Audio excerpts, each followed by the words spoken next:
Api di Bukit Menoreh, karya Singgi Hadi Mintarja, Jilid 223.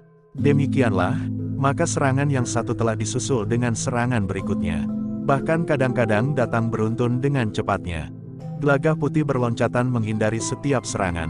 Namun pada satu saat ia memang tidak dapat menghindar lagi. Serangan itu menyusul demikian cepatnya, sekejap setelah ia menghindari serangan sebelumnya. Karena itu, maka Gelagah Putih harus menangkis serangan lawannya yang tubuhnya menjadi panas bagaikan bara, terutama di telapak tangannya. Demikianlah, sejenak kemudian telah terjadi benturan yang keras. Lawan Gelagah Putih itu bersorak di dalam hati, bahwa pada satu saat ternyata anak yang masih terlalu muda itu tanpa mengetahui bahayanya, telah menangkis serangan telapak tangannya. Serangan itu sendiri memang cukup kuat, tetapi itu tidak penting bagi lawan Gelagah Putih. Ia hanya memerlukan sentuhan, apakah serangannya mengenai lawannya, atau lawannya itu menangkis serangannya atau bahkan justru lawannya itu yang menyerang dan mengenainya. Yang penting bagi lawan Gelagah Putih itu, terjadi sentuhan wadak yang akan berarti membakar kulit daging lawan pada sentuhan itu. Tetapi ketika benturan dengan Gelagah Putih itu terjadi, maka orang yang disebut Kilura itu ternyata telah terkejut bukan kepalang. Ia sama sekali tidak melihat Gelagah Putih itu terlempar sambil berteriak kepanasan. Tubuhnya pun sama sekali tidak terluka sebagaimana tersentuh bara. Bahkan ketika tangan Kilura itu mengenai tubuh Gelagah Putih, terasa udara dingin mengalir menusuk ke dalam urat darahnya lewat sentuhan itu. Orang yang menjadi pemimpin dari keempat orang itu meloncat mundur. Dengan dahi yang berkerut ia memperhatikan Gelagah Putih yang masih tegak dan justru telah bersiap menghadapi segala kemungkinan. "Anak iblis," geram orang itu, "kau tidak terbakar panas apiku." Gelagah Putih berdiri tegak, sambil tersenyum ia berkata, "Sebagaimana kau lihat Kisanak, aku tidak merasa apa-apa." Orang itu mengumpat kasar, yang terasa justru arus dingin merambat di dalam dirinya, seakan-akan justru menghisap kekuatan panasnya. Orang itu menggeram sambil menghentakkan ilmunya. Baru kemudian perlahan-lahan ia mampu melawan udara dingin yang menyusup ke dalam tubuhnya itu, sehingga sejenak kemudian, urat-uratnya telah menggetarkan ilmunya kembali ke seluruh tubuhnya. Namun dengan demikian orang itu sempat mengurai peristiwa yang baru saja terjadi. Ketajaman pengamatannya telah memperingatkannya, bahwa lawannya yang masih sangat muda itu mampu mengungkapkan kekuatan inti air yang dapat membuat udara bagaikan membeku kedinginan. Orang itu memang menjadi heran. Lawannya itu masih sangat muda, tetapi ternyata ia telah memiliki ilmu yang sangat dahsyat, yang jarang dimiliki oleh orang lain, bahkan mereka yang telah berpuluh-puluh tahun berguru. Tetapi orang itu tidak boleh mengingkari kenyataan yang dihadapinya. Anak yang masih sangat muda itu benar-benar telah memiliki ilmu yang sangat tinggi. Bagaimanapun juga ia adalah seorang yang telah mengemban tugas yang dipikulnya di atas pundaknya. Ia adalah pemimpin dari sekelompok kecil orang-orang yang bertugas di tanah perdikan Menoreh. Karena itu, maka apapun yang dihadapinya, maka ia harus sanggup mengatasinya. Demikianlah, maka ketika ia merasa telah berhasil mengatasi udara dingin di dalam tubuhnya yang hampir membekukan darahnya yang semula bagaikan mendidih itu, ia pun bersiap pula. Ia sadar bahwa panas di dalam dirinya telah bertemu dengan lawan yang mempunyai tingkat setidak-tidaknya sama tinggi, bahkan mungkin selapis di atasnya. Karena itu, maka ia harus berhati-hati. Sejenak kemudian, keduanya telah berhadap-hadapan lagi. Ketika sekilas pemimpin dari sekelompok kecil petugas yang datang dari Bangwetan itu sempat melihat kedua orang kawannya yang bertempur melawan Agung Sedayu dan Sabung Sari, hatinya memang menjadi semakin kecut. Tiba-tiba saja ia berteriak kepada kawannya yang agak gemuk itu, "He, apa yang kau lakukan di situ, he? Kenapa kau tidak ikut melibatkan diri? Atau aku harus mencekikmu sampai mati?" Orang bertubuh agak gemuk itu terkejut. Dengan serta-merta ia pun telah bersiap. Tetapi ia tidak segera tahu apa yang akan dilakukannya. Sebenarnya lah, bahwa kedua orang yang harus bertempur melawan Agung Sedayu dan Sabung Sari itu pun tidak banyak mendapat kesempatan. Bahkan semakin lama mereka menjadi semakin terdesak betapapun mereka mengerahkan kekuatan dan kemampuan mereka. Baik Agung Sedayu maupun Sabung Sari tidak terlalu banyak mengalami kesulitan untuk mendesak kedua orang lawan mereka itu. Ketika Sabung Sari melihat Agung Sedayu agaknya tidak tergesa-gesa menyelesaikan lawannya, maka Sabung Sari pun telah memperpanjang pertempuran. Ia mengerti bahwa Agung Sedayu membiarkan lawannya dengan sendirinya karena kehabisan tenaga. Berbeda dengan Gelagah Putih yang harus bertempur dengan orang terbaik dari keempat orang itu.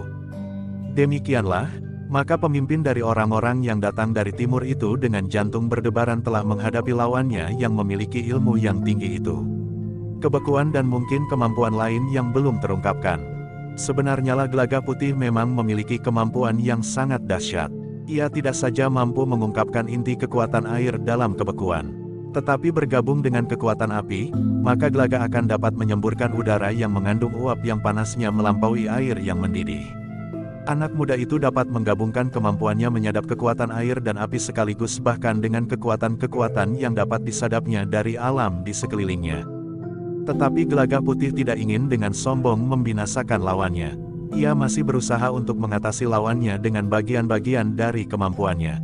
Bahkan ketika ia berhasil mendesak lawannya ke dinding batu padas, ia berkata, "Menyerahlah. Kita akan dapat berbicara." Tetapi, lawannya benar-benar sudah kehilangan nalar. Ia tidak lagi mau mendengar kata-kata Gelagah Putih. Kecuali harga dirinya yang telah terinjak-injak oleh anak yang masih sangat muda itu, maka orang itu pun tidak mau dirinya akan menjadi tawanan yang dibawa ke Mataram untuk diperas keterangannya. Apalagi jika benar di Mataram memang terdapat Ki Lurah Singaluih. Karena itu, maka tidak ada pilihan lain dari orang itu selain bertempur sampai batas kemungkinan yang terakhir. Bahkan ia tidak lagi menghiraukan kawan-kawan yang terdesak, dan tidak pula melihat seorang di antara kawannya yang agak gemuk itu masih saja berdiri termangu-mangu. Sebenarnya lah orang yang agak gemuk itu tidak mengerti apa yang sedang disaksikannya. Ia merasa dengan mudah mampu menguasai anak muda itu dan membawanya kepada pemimpinnya karena ia segan membunuh anak yang masih sangat muda itu. Namun tiba-tiba anak muda itu menjadi demikian perkasa, sehingga pemimpinnya sama sekali tidak berhasil mengalahkannya. Bahkan semakin lama orang yang dikaguminya itu menjadi semakin terdesak. Dalam saat-saat terakhir itu, maka orang yang disebut Ki Lurah itu pun telah mengerahkan segenap kemampuannya. Tanpa menghiraukan keadaan dirinya dan kemungkinan yang ada pada lawannya, maka ia telah menyerang Gelagah Putih sejadi-jadinya. Ketika kemudian benturan terjadi, orang itu masih merasakan arus udara yang beku bagaikan merambat di dalam dirinya. Namun ia masih juga berhasil menghentakkannya dengan panas api di dalam dirinya. Demikianlah, maka pertempuran di antara keduanya menjadi semakin seru. Gelagah Putih ternyata tidak mendapat kesempatan untuk bersikap agak lunak. Orang itu bagaikan telah kehilangan penalarannya, sehingga yang terjadi kemudian adalah pertempuran yang keras. Pada saat-saat yang demikian, memang sulit bagi Gelagah Putih untuk menguasai tataran ilmunya. Karena itu, maka adalah di luar kemampuannya untuk mempergunakannya pada tataran yang tepat, sementara ia sendiri sedang berusaha untuk menilai kemampuannya. Karena itulah, maka pada benturan-benturan yang semakin sering terjadi, maka tiba-tiba saja keadaan lawannya menjadi semakin parah. Ketika lawannya itu berusaha untuk mengerahkan sisa-sisa kemampuannya untuk menyerang, maka tiba-tiba orang itu pun telah kehilangan kekuatannya. Rasa-rasanya darahnya telah membeku sampai ke jantung. Sejenak orang itu terhuyung-huyung. Ia masih berusaha untuk mengatasinya dengan kekuatan panas di dalam dirinya. Namun ternyata ilmu anak muda itu lebih kuat daripada ilmunya, sehingga sejenak kemudian, orang itu tidak lagi mampu bertahan untuk tegak. Gelagah Putih tertegun ketika melihat orang itu kemudian terjatuh. Bahkan untuk seterusnya tidak bergerak lagi. Orang yang agak gemuk yang semula melawan Gelagah Putih itu pun kemudian berlari-larian mendekati pemimpinnya yang terkapar di tanah. Ketika ia meraba tubuh itu, maka tubuh itu telah benar-benar membeku. Tidak ada lagi tarikan nafasnya dan sebenarnya lah orang itu telah meninggal. Orang bertubuh gemuk itu berpaling ke arah Gelagah Putih yang berdiri tegak. Dengan nada rendah Gelagah Putih berkata, "Aku sudah berusaha memperingatkannya." Orang yang bertubuh agak gemuk itu menarik nafas dalam-dalam. Katanya, "Kau telah mengelabui aku. Kenapa kau tidak membunuhku saja? Aku masih melihat kemungkinan yang lain padamu. Karena itu aku memang tidak berniat membunuhmu, sebagaimana kau merasa segan membunuhku, meskipun kau memang seorang yang mempunyai pengalaman yang luas dalam permusuhan seperti ini." Orang itu menarik nafas dalam-dalam. Tetapi ia tidak menjawab lagi. Gelagah Putih sendiri kemudian termangu-mangu. Ia telah bertempur melawan seorang yang berilmu tinggi. Ternyata bahwa ia berhasil mengalahkannya. Baru kemudian Gelagah Putih sempat menilai dirinya sendiri. Ternyata Gelagah Putih pun telah mengerahkan kekuatannya pula untuk mengatasi panasnya api pada setiap sentuhan. Bukan saja lawannya yang harus menghentakkan ilmunya untuk mendesak udara beku yang seakan-akan merambat di dalam urat darahnya.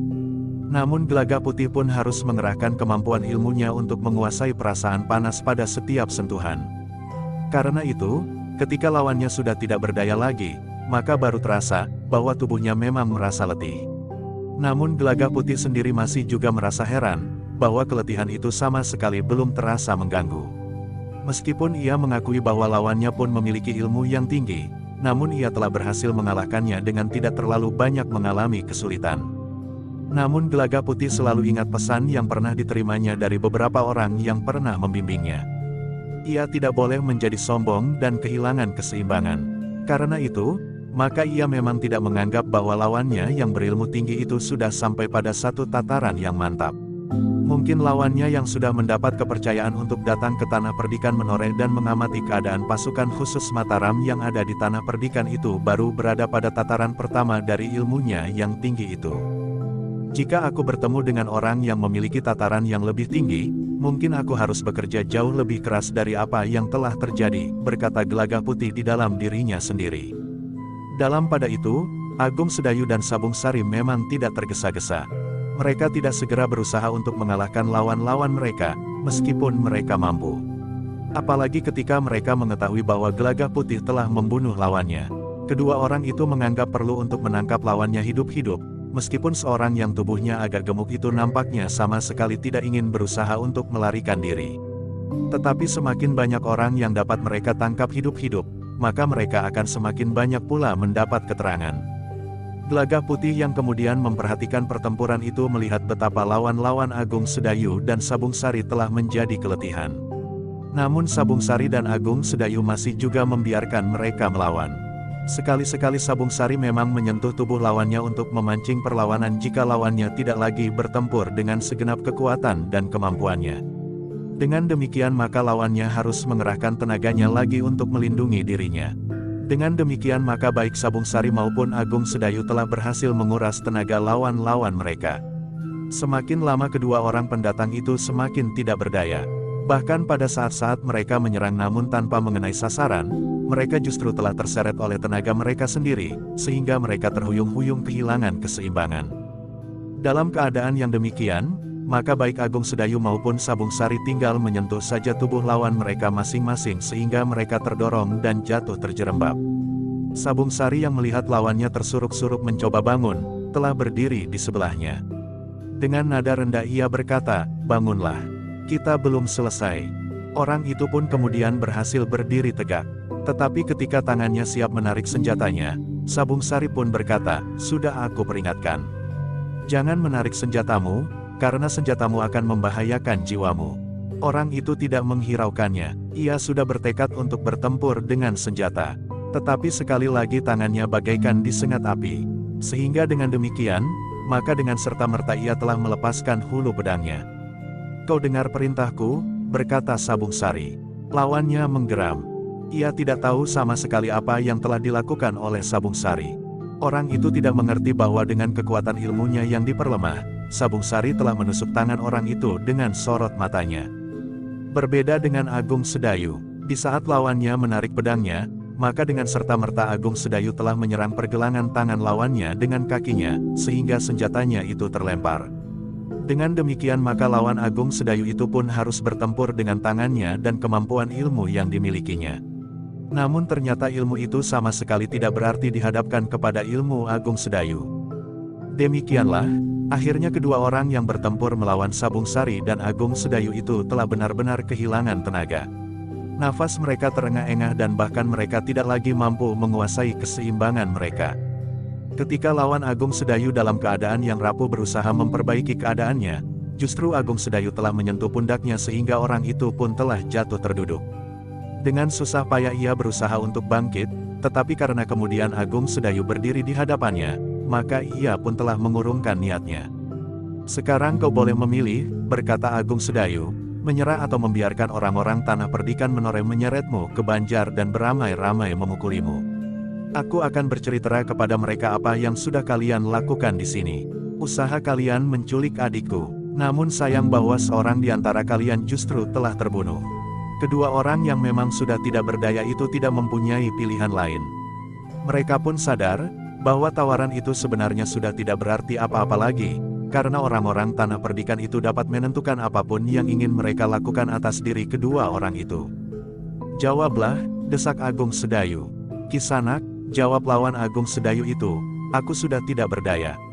Seorang kawanku, yang justru pemimpinku telah terbunuh. Karena itu, apapun yang akan kau lakukan atasku, lakukanlah." "Katakan bahwa kau menyerah atau tidak," bertanya Agung Sedayu pula. Orang itu menarik nafas dalam-dalam. Lalu katanya, "Aku menyerah." Agung Sedayu mengangguk-angguk. Katanya, "Nah, kalian telah menyerah pula. Jika demikian, persoalan kita di sini sudah selesai. Tetapi kita akan segera mulai dengan persoalan baru. Kalian adalah tawanan kami." Orang itu tidak menjawab. Apapun yang akan terjadi, harus diterimanya sebagai akibat dari tugas yang dibebankan kepadanya. Namun yang membuat orang-orang itu heran, bahwa mereka ternyata telah bertemu dengan orang-orang yang memiliki ilmu yang sangat tinggi di Tanah Perdikan Menoreh. Seorang anak yang masih sangat muda itu pun mampu mengalahkan dan bahkan membunuh pemimpin mereka. Orang yang dianggap memiliki ilmu yang sangat tinggi, yang mampu menjadikan dirinya sepanas bara api. Lawan Sabung Sari pun kemudian telah duduk pula di sebelah lawan Agung Sedayu. Bahkan orang yang bertubuh agak gemuk, yang semula merasa dirinya mampu menangkap Gelagah Putih itu pun telah duduk pula bersama mereka. Gelagah Putih bersama Agung Sedayu pun kemudian mengamati orang yang terbunuh, sementara Sabung Sari menunggui ketiga orang yang telah menjadi tawanan itu.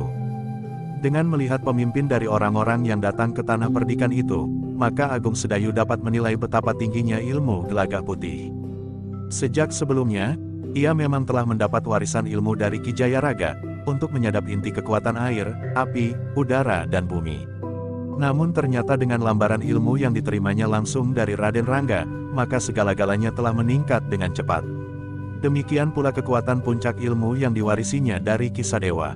Kekuatan yang di dalam diri Gelagah Putih mampu dilontarkannya dari jarak tertentu dengan kekuatan yang justru lebih besar.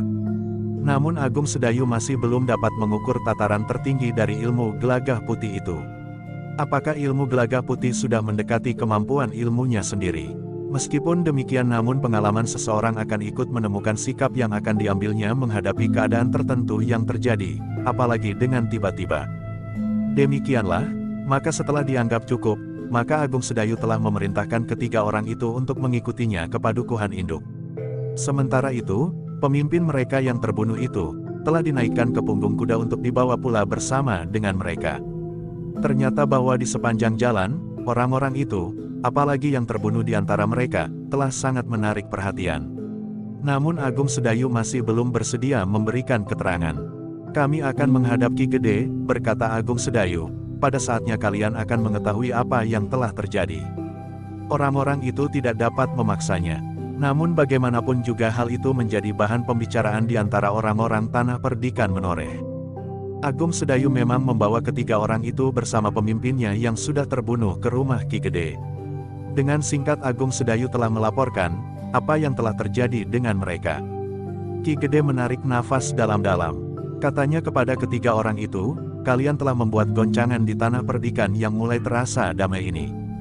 Ketiga orang itu menundukkan kepalanya. Tidak seorang pun yang berani menatap wajah Ki Gede yang menjadi semakin berkeriput oleh umurnya, sebagaimana juga Kiai Gringsing dan Ki Jayaraga. "Baiklah," berkata Ki Gede, "besok kita akan berbicara panjang. Mungkin sekarang kalian merasa letih. Beristirahatlah." Ketiga orang itu termangu-mangu. Namun beberapa orang pengawal pun kemudian telah membawa mereka ke sebuah bilik yang kokoh. Bilik yang memang dipergunakan untuk menempatkan orang-orang yang perlu dipisahkan dari orang lain. Ketika ketiganya sudah berada di dalam, maka pintu yang tebal pun kemudian telah diselarak dari luar. Ketiga orang itu termangu-mangu. Seakan-akan di luar sadar, mereka telah memeriksa dinding bilik itu. Namun ternyata bahwa setiap jengkal dari dinding bilik itu terbuat dari bahan yang kuat dan tebal. Ketika mereka memandang ke bagian atas dari dinding itu, terdapat sebuah lubang memanjang tepat di bawah belandar. Namun lubang itu terlalu sempit untuk sebuah kepala bayi sekalipun. Tetapi dari lubang itu udara yang segar telah masuk ke dalam bilik. Sedangkan rusuk-rusuk atap pun dibuat demikian rupa, sehingga mereka tidak akan dapat meloloskan diri dengan membuka atap. Akhirnya ketiga orang itu terduduk di sebuah amben bambu yang cukup besar bagi mereka bertiga. Namun untuk beberapa saat mereka hanya saling berdiam diri saja merenungi keadaan mereka. Sementara itu, orang yang agak gemuk itu tidak habis-habisnya merasa heran atas kemampuan anak muda yang telah membunuh pemimpinnya yang dianggapnya berilmu tinggi itu. Di pendapa rumah Ki Gede, Agung Sedayu, Sabung Sari dan Gelagah Putih pun kemudian telah minta diri. Besok mereka akan datang untuk ikut mendengarkan keterangan dari orang-orang yang telah mereka tangkap itu. Jika terjadi sesuatu, kami akan memanggil kalian, berkata Ki Gede. Kami selalu siap Ki Gede, jawab Agung Sedayu. Sepeninggal Agung Sedayu, Sabung Sari dan Gelagah Putih, maka Ki Gede pun telah mengatur penjagaan sebaik-baiknya. Bukan saja karena mereka adalah orang-orang berilmu, tetapi kemungkinan lain memang dapat terjadi. Sementara itu, telah diperintahkan pula untuk mengubur korban yang telah jatuh. Beberapa orang tidak saja bertugas di serambi bilik itu, tetapi penjagaan di sekitar rumah Ki Gede itu pun telah ditingkatkan pula. Ketika kemudian Agung Sedayu, Sabung Sari dan Gelagah Putih sampai ke rumah, maka orang-orang yang ada di rumah itu pun segera telah berkumpul. Agung Sedayu, Sabung Sari, Gelagah Putih, Kiai Gringsing, Ki Jayaraga dan Sekar Mirah. Mereka telah membicarakan peristiwa yang telah terjadi di lereng perbukitan sehingga telah minta korban seorang di antara pendatang itu meninggal. Ternyata Madiun sudah mulai, berkata Ki Jayaraga. Di luar pengetahuan dan sudah barang tentu tanggung jawab Panembahan Madiun. Panembahan Madiun sendiri tentu tidak ingin berselisih dengan Panembahan Senapati, karena Panembahan Madiun tahu benar siapakah Panembahan Senapati itu. Meskipun ia bukan putra sendiri, tetapi memang tidak ada bedanya antara Panembahan Senapati yang di masa kecilnya bernama Sutawijaya dan kemudian bergelar Mas Ngabehi Loring Pasar dengan Pangeran Benawa yang kemudian memerintah di Pajang, desis Kiai Gringsing. Itulah bahayanya, berkata Ki Jayaraga, apalagi agaknya Panembahan Madiun terlalu percaya kepada orang-orang yang ingin memancing kekeruhan, sehingga perselisihan antara Madiun dan Mataram akan mendatangkan keuntungan bagi mereka. Kiai Gringsing mengangguk-angguk. Sementara itu Agung Sedayu berkata, salah satu tugas keempat orang itu tentu untuk mengacaukan hubungan antara Mataram dan Tanah Perdikan Menoreh. Jika daerah-daerah di luar Mataram menjadi renggang dan bahkan menentang Mataram, maka Madiun pun telah mengambil cara sebagaimana dilakukan oleh Mataram. Sebelum menebang pokok batangnya, maka lebih dahulu ditebas cabang-cabang dan ranting-rantingnya. Kiai Gringsing dan Ki Jayaraga mengangguk-angguk. Sementara itu Sekar Mirah pun berkata, jika demikian, agaknya persoalan bagi Tanah Perdikan Menoreh tidak hanya terhenti sampai sekian. Mungkin masih akan ada perkembangan lebih lanjut. Kemungkinan itu memang ada, apalagi jika orang-orang Madiun tidak tahu kemana hilangnya mereka, sahut Sabung Sari. Dengan demikian mereka tentu mengirim orang untuk menyelidikinya. Agung Sedayu mengangguk-angguk, katanya, iya, orang-orang itu akan menelusuri tugas yang diberikan kepada orang yang hilang itu. Agaknya mereka pun akan pergi ke Tanah Perdikan Menoreh, sementara orang-orang Tanah Perdikan akan dapat bercerita tentang orang-orang yang kita tangkap dan orang yang telah terbunuh itu. Apa boleh buat, berkata Sekar Mirah, bukan niat kita untuk memancing persoalan. Agung Sedayu mengangguk-angguk, namun kemudian ia pun bertanya kepada Gelagah Putih, Gelagah Putih, apakah kau memang dengan sengaja membunuhnya? Tidak Kakang, jawab Gelagah Putih. Tetapi aku belum pasti benar dengan tataran ilmuku, sehingga ternyata orang itu telah membeku. Aku sudah menghindari kemungkinan membunuhnya dengan tidak mempergunakan panasnya api sebagaimana merupakan bagian dari ilmu yang aku terima guru Ki Jayaraga. Maksudku agar aku tidak membunuhnya. Namun ternyata bahwa orang itu telah terbunuh pula. Agung Sedayu mengangguk-angguk, katanya, aku memang sudah menduga, bahwa kau tidak sengaja membunuhnya. Tetapi orang itu akhirnya terbunuh juga. Gelagah Putih tidak menyahut, ia hanya menundukkan kepalanya saja. Baiklah, berkata Agung Sedayu, meskipun kita tidak perlu mengatakan keadaan seutuhnya kepada para pengawal untuk menghindari keresahan di Tanah Perdikan ini, namun kita harus meningkatkan kewaspadaan.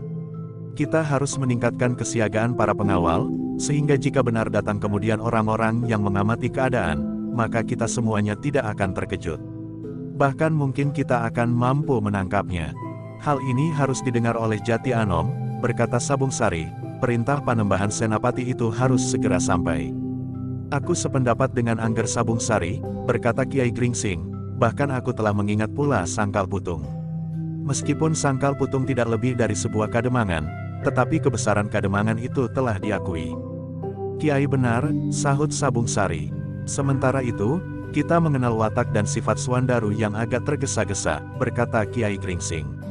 Lalu, karena itu, maka agaknya tidak bijaksana jika kami terlalu lama berada di tanah perdikan ini. Agung Sedayu mengangguk-angguk. Ia mengerti benar niat Kiai Gringsing dan Sabung Sari. Apalagi mereka memang mengemban pesan dari Panembahan Senapati setelah Ki Lurah Singaluwih tertangkap. Apalagi ada peristiwa seperti yang terjadi di tanah perdikan itu. Karena itulah, maka Kiai Gringsing pun kemudian berkata, agaknya kami harus segera sampai ke Jati Anom dan Sangkal Putung.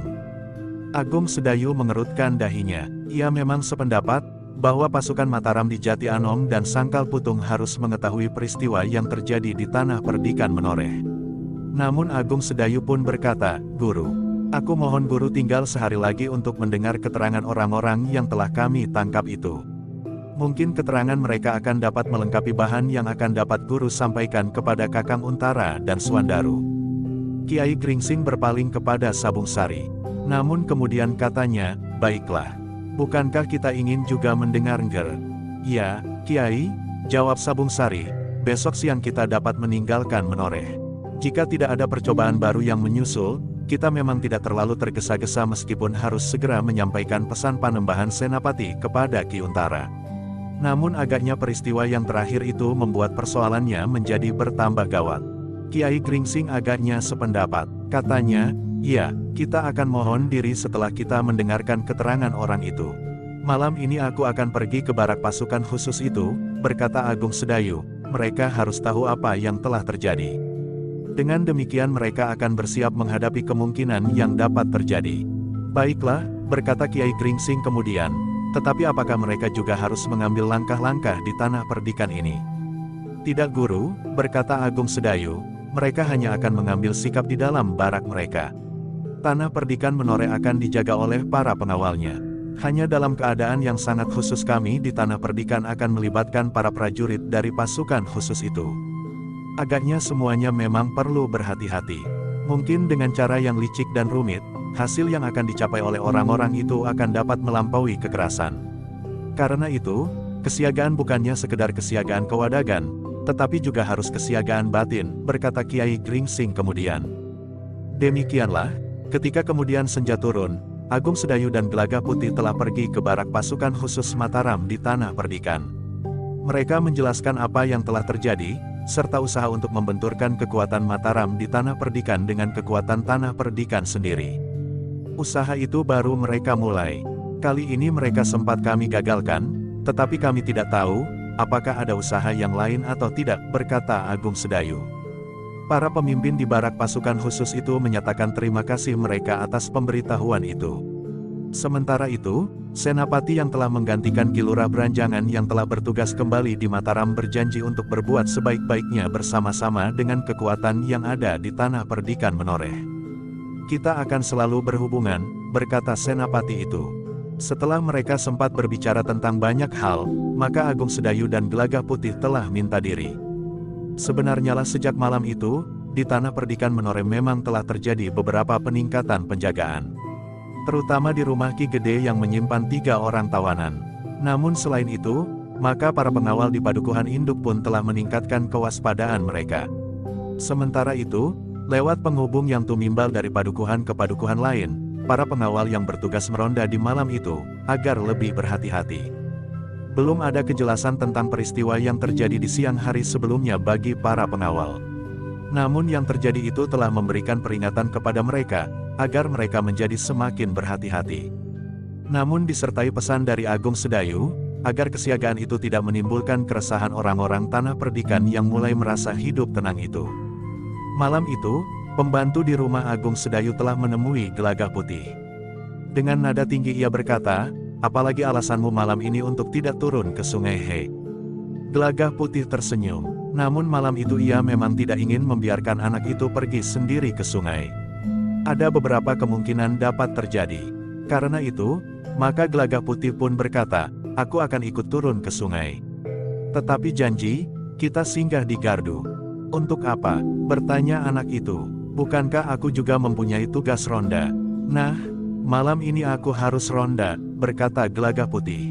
Begini, anak itu menjelaskan rencananya, kita pergi ke sungai. Kau tidak usah pulang, kau langsung pergi ke gardu dan meronda. Besok pagi-pagi jika aku akan membuka Pliridan, aku akan singgah di gardu. Kita bersama-sama turun ke sungai. Gelagah Putih mengerutkan keningnya, namun ia pun kemudian mengangguk-angguk. Katanya, baiklah, aku akan beristirahat dahulu. Tidak usah, jika kau pergi ke bilikmu, kau tentu akan tidur bersama tamu-tamu itu, karena kau tahu, aku tidak akan membangunkanmu justru karena aku tidak mau mengganggu tamu-tamumu, berkata anak itu. Gelagah Putih tertawa, katanya, tidak, aku tidak akan tidur, tamu-tamu kita juga belum tidur. Mereka masih berada di serambi. Anak itu tidak menjawab, namun ia pun kemudian meninggalkan Gelagah Putih untuk mempersiapkan alat-alat mereka yang akan dibawa turun ke sungai. Anak itu tidak menjadi jemu, berkata Gelagah Putih sambil memandangi anak itu yang sejenak kemudian hilang di balik pintu. Gelagah Putih memang untuk beberapa saat masih berbincang dengan para tamu itu serta Agung Sedayu dan Sekar Mirah. Namun pada saatnya Gelagah Putih telah meninggalkan mereka dan menemui pembantu di rumah itu. Kau sudah siap? Bertanya Gelagah Putih. Aku kira kau membohongi aku lagi, berkata anak itu. Gelagah Putih tertawa, katanya, marilah, tetapi dari sungai aku akan terus pergi ke gardu. Terserah saja kepadamu, nanti menjelang pagi aku akan singgah di gardu itu, berkata anak itu. Demikianlah keduanya telah turun ke sungai. Namun ternyata yang dicemaskan oleh Gelagah Putih tidak terjadi. Bahkan mereka telah bertemu dengan Tanu yang sudah turun ke sungai pula. Malam itu Gelagah Putih berada di gardu di Padukuhan Induk. Tetapi ia pun masih belum memberikan keterangan tentang orang-orang yang tertangkap di tanah perdikan itu. Bahkan seorang di antara mereka telah terbunuh. Yang dapat dikatakan oleh Gelagah Putih hanya sekedar peristiwanya. Tetapi Gelagah Putih sama sekali tidak menyinggung tentang kekuasaan di Bangwetan yang mulai bergejolak. Mungkin Ki Gede sendiri akan memberikan keterangan setelah orang-orang itu dimintai keterangan, berkata Gelagah Putih. Anak-anak muda itu memang merasa kecewa. Tetapi mereka pun tidak dapat memaksa Gelagah Putih untuk berbicara lebih banyak. Yang kemudian mereka bicarakan adalah peningkatan kewaspadaan. Hal-hal yang tidak diharapkan akan mungkin dapat terjadi lagi di saat-saat berikutnya. Namun ketika malam menjadi semakin dalam, maka anak-anak muda itu mulai mengisi waktu mereka dengan berkelakar, berteka-teki dan permainan-permainan yang dapat menahan kantuk. Hampir semalam suntuk Gelagah Putih berada di gardu itu bersama-sama dengan anak-anak muda. Bahkan bukan saja yang kebetulan bertugas, tetapi beberapa orang anak muda yang lain telah ikut pula berada di gardu. Mereka merasa mendapat banyak kawan daripada di rumah mereka yang sepi setelah keluarga yang lain tertidur nyenyak. Menjelang pagi, maka pembantu di rumah Agung Sedayu telah berada di gardu itu pula. Gelagah Putih yang melihatnya segera minta diri kepada kawan-kawan untuk turun ke sungai membuka Pliridan. Kau masih juga telaten? Bertanya seorang anak muda yang gemuk. Tentu, jawab Gelagah Putih, meskipun tidak setiap malam aku sempat turun. Tetapi anak itu hampir tidak pernah lowong. Aku hanya betah setengah tahun, sahut anak muda yang gemuk itu. Syukurlah, jawab Gelagah Putih. Anak muda itu mengerutkan keningnya. Dengan nada tinggi ia bertanya, kenapa? Semakin sedikit Pliridan di sungai itu, sainganku pun menjadi semakin berkurang pula, desis Gelagah Putih. Anak muda yang gemuk itu tertawa. Seorang yang lainnya pun kemudian berkata pula, Tanu yang masih tetap turun ke sungai, selain kau. Aku tadi ketika membuka Pliridan juga bertemu dengan Tanu, berkata Gelagah Putih, nampaknya ia ingin bertahan juga seperti aku. Siapakah yang lebih betah setiap malam turun ke sungai? Anak-anak muda itu tertawa, sementara Gelagah Putih pun kemudian meninggalkan gardu itu. Tetapi, di jalan anak muda pembantu rumah Agung Sedayu itu berkata, kau kira kau yang setiap malam turun ke sungai dan dengan rajin memelihara Pliridan itu? Akulah yang melakukannya. Kemarin siang aku telah membenahinya dan membuat tanggulnya semakin tinggi. Gelagah Putih tertawa, katanya, iya, kaulah yang dengan rajin memelihara Pliridan itu. Sementara itu udara dini hari memang sudah mulai terasa. Udara seakan-akan telah mulai bergerak, sementara di langit cahaya yang semburat merah mulai nampak. Kita kesiangan, desis anak itu. Bukan salahku, aku berada di gardu semalam suntuk, jawab Gelagah Putih. Anak itu memang tidak mengatakan tentang kelambatan itu lagi. Namun mereka pun melangkah semakin cepat. Ketika mereka kemudian pulang, maka langit ternyata masih belum terang. Gelagah Putih masih sempat berbaring di serambi dan tertidur beberapa saat, sementara anak itu membawa kepisnya ke dapur dan menyimpannya dengan baik, agar tidak dicuri kucing. Hari ini ia telah mendapat ikan dan udang cukup banyak. Di saat cahaya matahari mulai membayang, maka seisi rumah itu telah terbangun. Gelagah Putih pun telah terbangun pula ketika Agung Sedayu menyapanya, "Kenapa kau tidur di situ?" Gelagah Putih mengusap matanya, katanya, "Semalam aku berada di gardu Kakang. Ketika aku pulang, aku tidak mau mengejutkan Kakang Sabung Sari." Sabung Sari yang telah terbangun menyahut pula, "Begitu nyenyaknya aku tidur, sehingga aku memang tidak mendengar Gelagah Putih pulang." Gelagah Putih hanya tersenyum saja. Namun kemudian ia pun telah bangkit dan mengerjakan pekerjaannya sehari-hari. Menimba air untuk mengisi jambangan dan kemudian membersihkan kebun di belakang. Demikianlah, mereka akan pergi bersama-sama dengan Agung Sedayu menghadap Ki Gede untuk ikut mendengarkan keterangan orang-orang yang tertawan itu. Ki Gede yang memang sudah menunggu, telah mempersiapkan mereka naik ke pendapa. Kemudian memerintahkan para pengawal untuk mengambil ketiga orang yang tertawan. Gelagah Putih nampaknya tidak membiarkan ketiga orang itu hanya diawasi oleh para pengawal saja karena ketiga orang itu memang memiliki beberapa kelebihan. Karena itu, maka Gelagah Putih telah ikut dengan para pengawal mengambil ketiga orang tawanan itu. Sejenak kemudian, maka ketiga orang itu pun telah berada di pendapa pula. Dengan kepala tunduk ketiganya duduk di antara para tamu Ki Gede. Sejenak kemudian, maka Ki Gede pun telah mengajukan beberapa pertanyaan. Mulai dari keterangan tentang diri mereka sendiri, jabatan mereka dan tugas mereka ke Tanah Perdikan Menoreh. Namun ternyata bahwa batas pengetahuan orang itu tentang diri mereka dalam hubungannya dengan Madiun terlampau sempit. Mereka hanya tahu, bahwa mereka telah dibawa oleh orang yang disebutnya Ki Lurah untuk melakukan tugas ke Tanah Perdikan Menoreh. Sedangkan Ki Lurah itu sendiri ternyata telah terbunuh. Kiai Gringsing hanya dapat mengangguk-angguk saja. Ia tidak dapat memaksa orang-orang itu berbicara lebih banyak dari yang mereka ketahui. Namun dari yang sedikit itu, Kiai Gringsing mencoba untuk mengambil kesimpulan. "Jadi kau tidak tahu, siapakah yang memerintahkan Ki Lurah itu untuk pergi ke Tanah Perdikan?" bertanya Ki Gede. "Benar Ki Gede," jawab yang tertua di antara ketiga orang itu. Ki Lurah hanya mengatakan, bahwa ia mendapat kepercayaan dari seorang tumenggung di Madiun untuk pergi ke Tanah Perdikan Menoreh. Untuk mengetahui kekuatan yang ada di Tanah Perdikan ini termasuk para prajurit dari pasukan khusus Mataram yang ada di sini itu. Kemudian kami harus dapat menimbulkan persoalan di antara para bebahu di Tanah Perdikan ini sebagaimana yang kami coba melakukannya. Tetapi kami telah gagal, berkata orang itu. "Kau tidak tahu, tumenggung itu tumenggung siapa?" desak Ki Gede. "Benar Ki Gede, kami tidak tahu," jawab orang itu. "Dan kau telah mencoba melakukannya dengan sebaik-baiknya. Kau telah melihat barak pasukan khusus, dan kau telah mencoba membangkitkan persoalan itu di sini," berkata Ki Gede. "Ya Ki Gede," jawab orang itu, "persoalan yang timbul di Tanah Perdikan ini, apalagi jika kami berhasil membuat Tanah Perdikan ini menentang Mataram, maka tugas kami berhasil dengan gemilang. Tetapi kalian gagal di Tanah Perdikan ini," berkata Ki Gede. "Namun dilanjutkannya, Kisanak, apakah tugas kalian hanya di Tanah Perdikan ini atau juga ke tempat-tempat lain?" Ketiga orang itu saling berpandangan sejenak.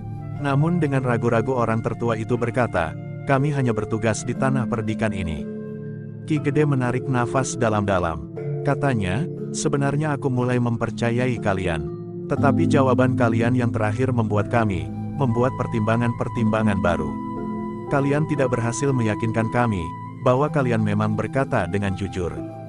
Wajah ketiga orang itu menjadi pucat. Sementara Ki Gede berkata, "Ada banyak cara untuk mempersilahkan kalian berbicara. Kami pun mempunyai sentuhan-sentuhan perasaan, apakah kalian berbicara dengan jujur atau tidak?" "Ampun Ki Gede," berkata orang tertua itu, "kami akan mengatakan apa yang kami ketahui." "Jika demikian, jawab pertanyaanku. Apakah kau hanya bertugas untuk mengacaukan Tanah Perdikan ini atau juga tempat lain?" bertanya Ki Gede. Orang tertua itu menarik nafas dalam-dalam. Tetapi agaknya ia tidak akan dapat berbohong di hadapan orang-orang yang memiliki ketajaman panggraita itu.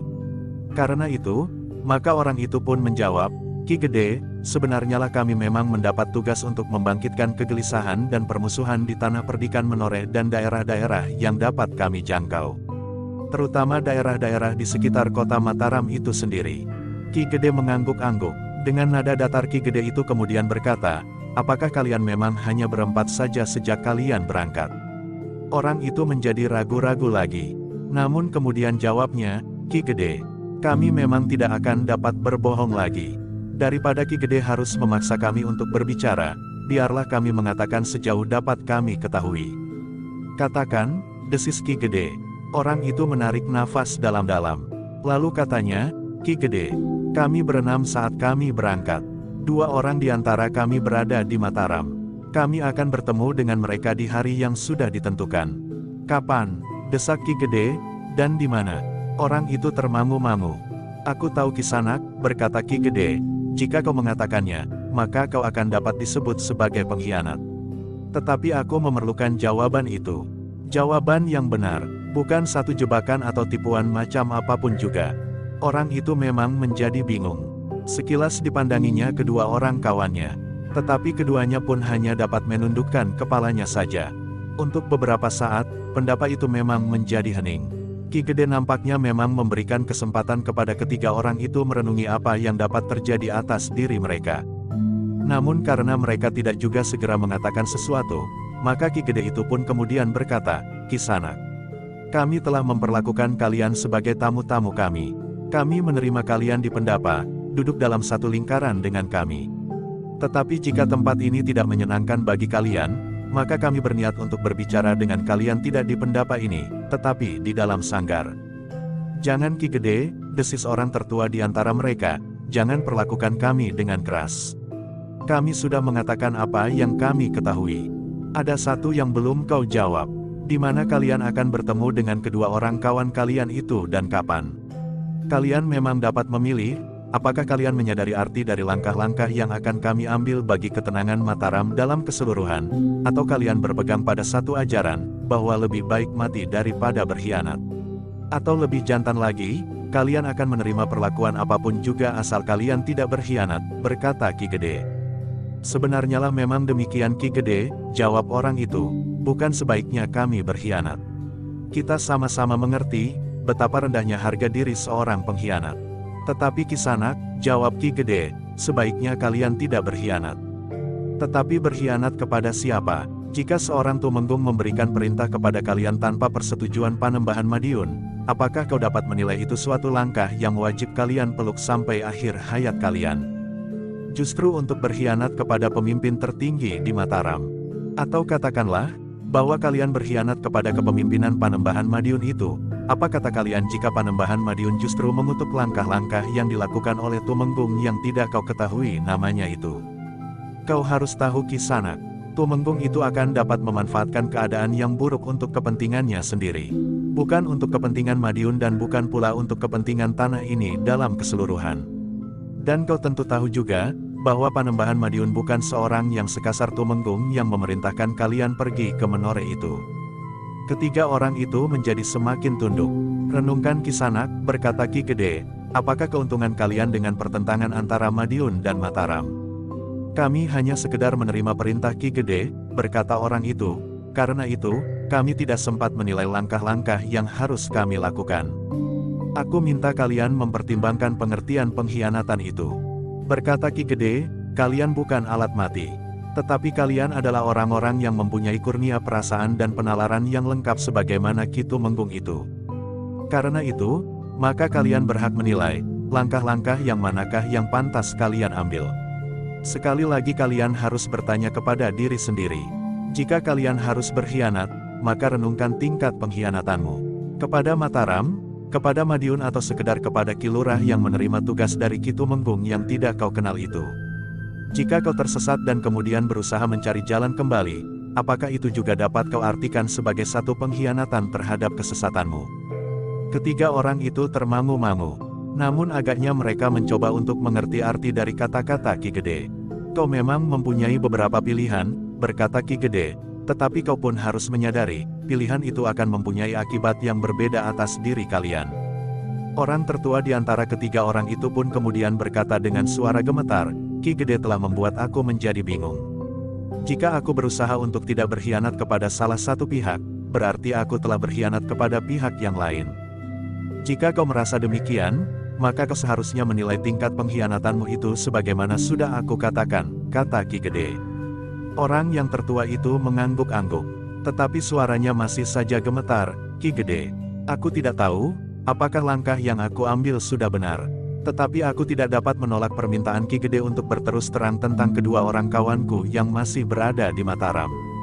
Ternyata kau cukup bijaksana, berkata Ki Gede, tetapi kau dapat juga menilai pujianku sebagai satu desakan agar kau benar-benar mengatakan tentang kedua orang kawanmu itu. Aku mengerti Ki Gede, jawab yang tertua di antara mereka.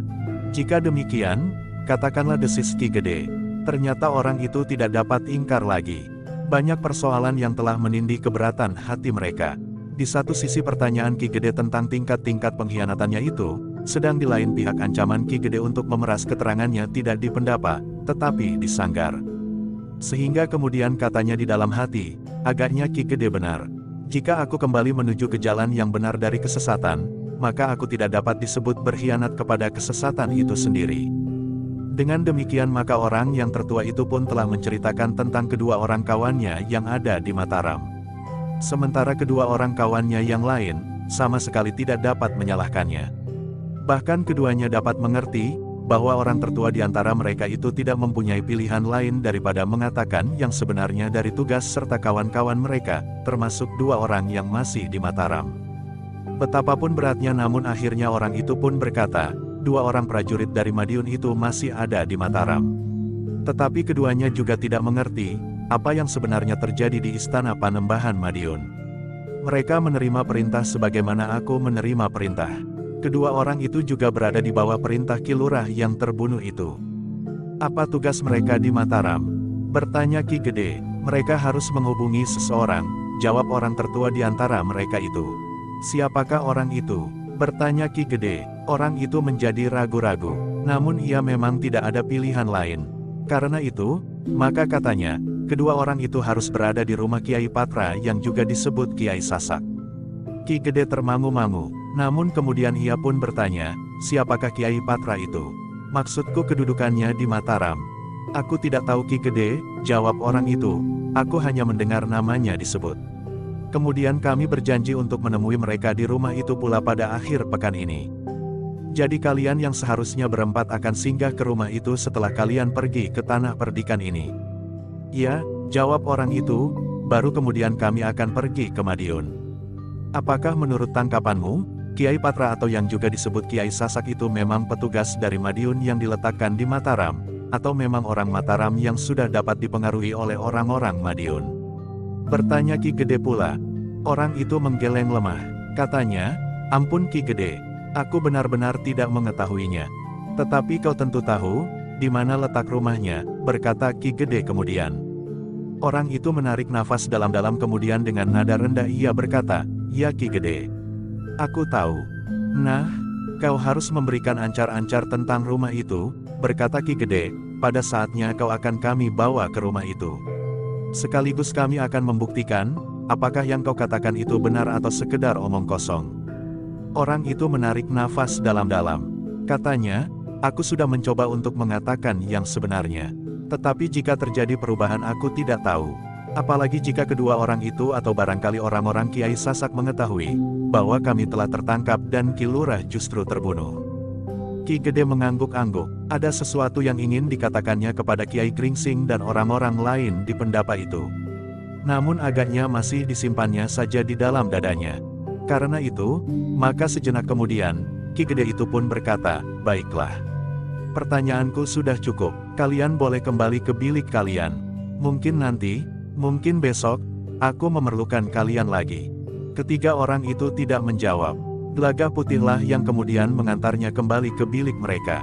Para pengawal yang melihat mereka segera mendekatinya dan menerima ketiga orang itu untuk dimasukkan ke dalam bilik yang memang diperuntukkan bagi mereka. Ketika Gelagah Putih telah kembali ke pendapa, maka Ki Gede pun kemudian berkata, ada beberapa hal yang menarik. Kiai Gringsing mengangguk-angguk, katanya, bagiku, Yang harus mendapat perhatian adalah kemungkinan orang-orang yang berada di Mataram itu mengetahui bahwa ketiga orang itu sudah tertangkap, bahkan pemimpin mereka telah terbunuh. "Iya," jawab Ki Gede, "jika mereka mendengar hal itu, maka kedua orang itu tentu akan segera meninggalkan rumah Kiai Sasak." "Kita harus bergerak cepat," berkata Agung Sedayu, "kita harus segera ke Mataram. Melaporkan hal ini dan kemudian mengawasi rumah Kiai Sasak." "Aku sependapat," berkata Ki Jayaraga, "kita tidak mempunyai pilihan lain. Seandainya kedua orang itu tidak jadi pergi ke rumah Kiai Sasak karena yang terjadi di tanah perdikan ini sudah mereka ketahui, maka Kiai Sasaklah yang harus menjadi sasaran kemudian." Ternyata orang-orang yang berada di rumah Ki Gede itu sepakat untuk segera menyampaikan persoalan itu kepada Panembahan Senapati serta mohon untuk diperkenankan mengambil langkah-langkah tertentu.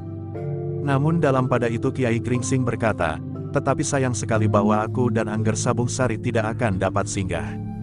Jika terjadi kelambatan perintah Panembahan Senapati kepada Untara, karena aku singgah di sini, kami akan terus ke Jati Anom menemui Angger Untara untuk menyampaikan perintah Panembahan Senapati, sebelum aku kembali ke Padepokan. Apakah Swandaru tidak sebaiknya mendengar juga tentang hal ini? Apa ia menjadi berhati-hati?" bertanya Agung Sedayu. "Baiklah, aku memang harus memberitahukannya," jawab Kiai Gringsing. Dengan demikian, maka telah diputuskan bahwa Kiai Gringsing dan Sabung Sari segera kembali langsung ke Jati Anom, sementara Agung Sedayu dan Gelagah Putih akan pergi ke Mataram. "Tanah perdikan ini tidak dapat ditinggalkan begitu saja," berkata Ki Gede, "karena itu aku minta Ki Jayaraga dan Sekar Mira akan selalu bersiap menghadapi segala kemungkinan." Ki Jayaraga menarik nafas dalam-dalam. Katanya, "Sebenarnya menarik untuk ikut pergi ke Mataram. Tetapi kita memerlukan Ki Jayaraga untuk ikut mengamankan tanah ini jika terjadi sesuatu.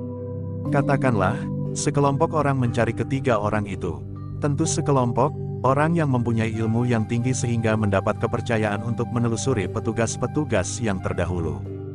Ki Jayaraga menarik nafas dalam-dalam. Rasa-rasanya seperti seorang kanak-kanak yang akan ditinggalkan ibunya pergi ke pasar. Keinginan untuk ikut memang mendesak. Tetapi akhirnya Ki Jayaraga itu berkata, "Baiklah Ki Gede, aku akan tinggal di tanah perdikan. Selain di sini aku dapat membantu Ki Gede jika diperlukan, namun rasa-rasanya perjalanan ke Mataram itu tidak akan banyak menarik perhatian jika hanya dilakukan oleh dua orang saja." Ki Gede tersenyum, Kiai Gringsing pun tersenyum pula. Bahkan katanya, "Jangan merajuk begitu." Ki Jayaraga pun tertawa, katanya, "Aku sudah berputus asa untuk dapat ikut serta ke Mataram." Namun mereka pun kemudian telah memutuskan bahwa Agung Sedayu dan Gelagah Putih akan pergi ke Mataram, sementara Kiai Gringsing dan Sabung Sari akan kembali ke Jati Anom hari itu juga, agar mereka tidak terlambat karenanya. Jika orang-orang sebagaimana mereka yang datang ke tanah perdikan itu berada di Sangkal Putung sebelum Swandaru mendapat penjelasan dari Kiai Gringsing, maka orang tua itu mencemaskan bahwa betapapun tipisnya, hal itu akan membekas di hati muridnya yang muda itu. Demikianlah, maka setelah semua rencana diterapkan, maka semuanya pun telah mempersiapkan diri. Agung Sedayu telah menemui ketiga orang itu sekali lagi untuk mendapat ancar-ancar rumah Kiai Sasak yang akan menjadi tempat pertemuan antara para petugas dari Madiun itu. "Kali ini kami masih belum membawa kalian atau salah seorang di antara kalian," berkata Agung Sedayu kepada ketiga orang itu, "tetapi lain kali, jika persiapan sudah matang, kalian tentu akan kami bawa ke Mataram." Ketiga orang itu tidak menjawab. Mereka tidak dapat menentukan apapun juga selain menerima perlakuan yang manapun juga bagi mereka. Setelah semua pembicaraan selesai di rumah Ki Gede itu, maka para tamu itu pun telah minta diri. Mereka pun akan segera melakukan tugas mereka masing-masing. Agung Sedayu dan Gelagah Putih mungkin baru akan kembali setelah lewat akhir pekan.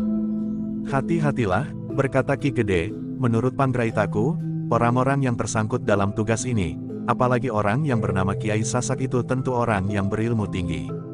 "Ya Ki Gede," Kiai Gringsinglah yang menyahut, "di antara mereka yang pernah datang ke Mataram dan yang kemudian telah disingkirkan oleh Mataram adalah orang-orang Padepokan Nagaraga yang berilmu tinggi. Karena itu, maka kalian harus benar-benar bersiap menghadapi mereka," berkata Ki Gede selanjutnya kepada Agung Sedayu dan Gelagah Putih. Demikianlah, maka sejenak kemudian, mereka pun telah meninggalkan rumah Ki Gede kembali ke rumah Agung Sedayu. Beberapa saat mereka masih mempersiapkan diri. Mereka membenahi bekal yang akan mereka bawa masing-masing. Baru kemudian, menjelang matahari sampai ke puncak langit, Sabung Sari dan Kiai Gringsing telah meninggalkan rumah itu lebih dahulu. Gelagah Putih dan Agung Sedayu memang akan berangkat sore hari. Mereka akan memasuki Mataram sesudah gelap, agar tidak ada, setidak-tidaknya tidak terlalu banyak orang yang melihatnya, agar jika persoalan di Tanah Perdikan sudah didengar oleh kawan-kawan mereka, kehadiran keduanya tidak segera diketahui. Dalam kesempatan itu, maka Agung Sedayu sempat memberikan beberapa pesan kepada Gelagah Putih. Ia harus lebih banyak memperhatikan tataran ilmunya. Namun Agung Sedayu pun telah memperingatkan pula, bahwa pekerjaan mereka adalah tugas yang berat. Kita tidak tahu apa yang akan diperintahkan oleh Panembahan Senapati, berkata Agung Sedayu. Karena itu, maka kita harus bersiap untuk melakukan tugas yang paling rumit sekalipun.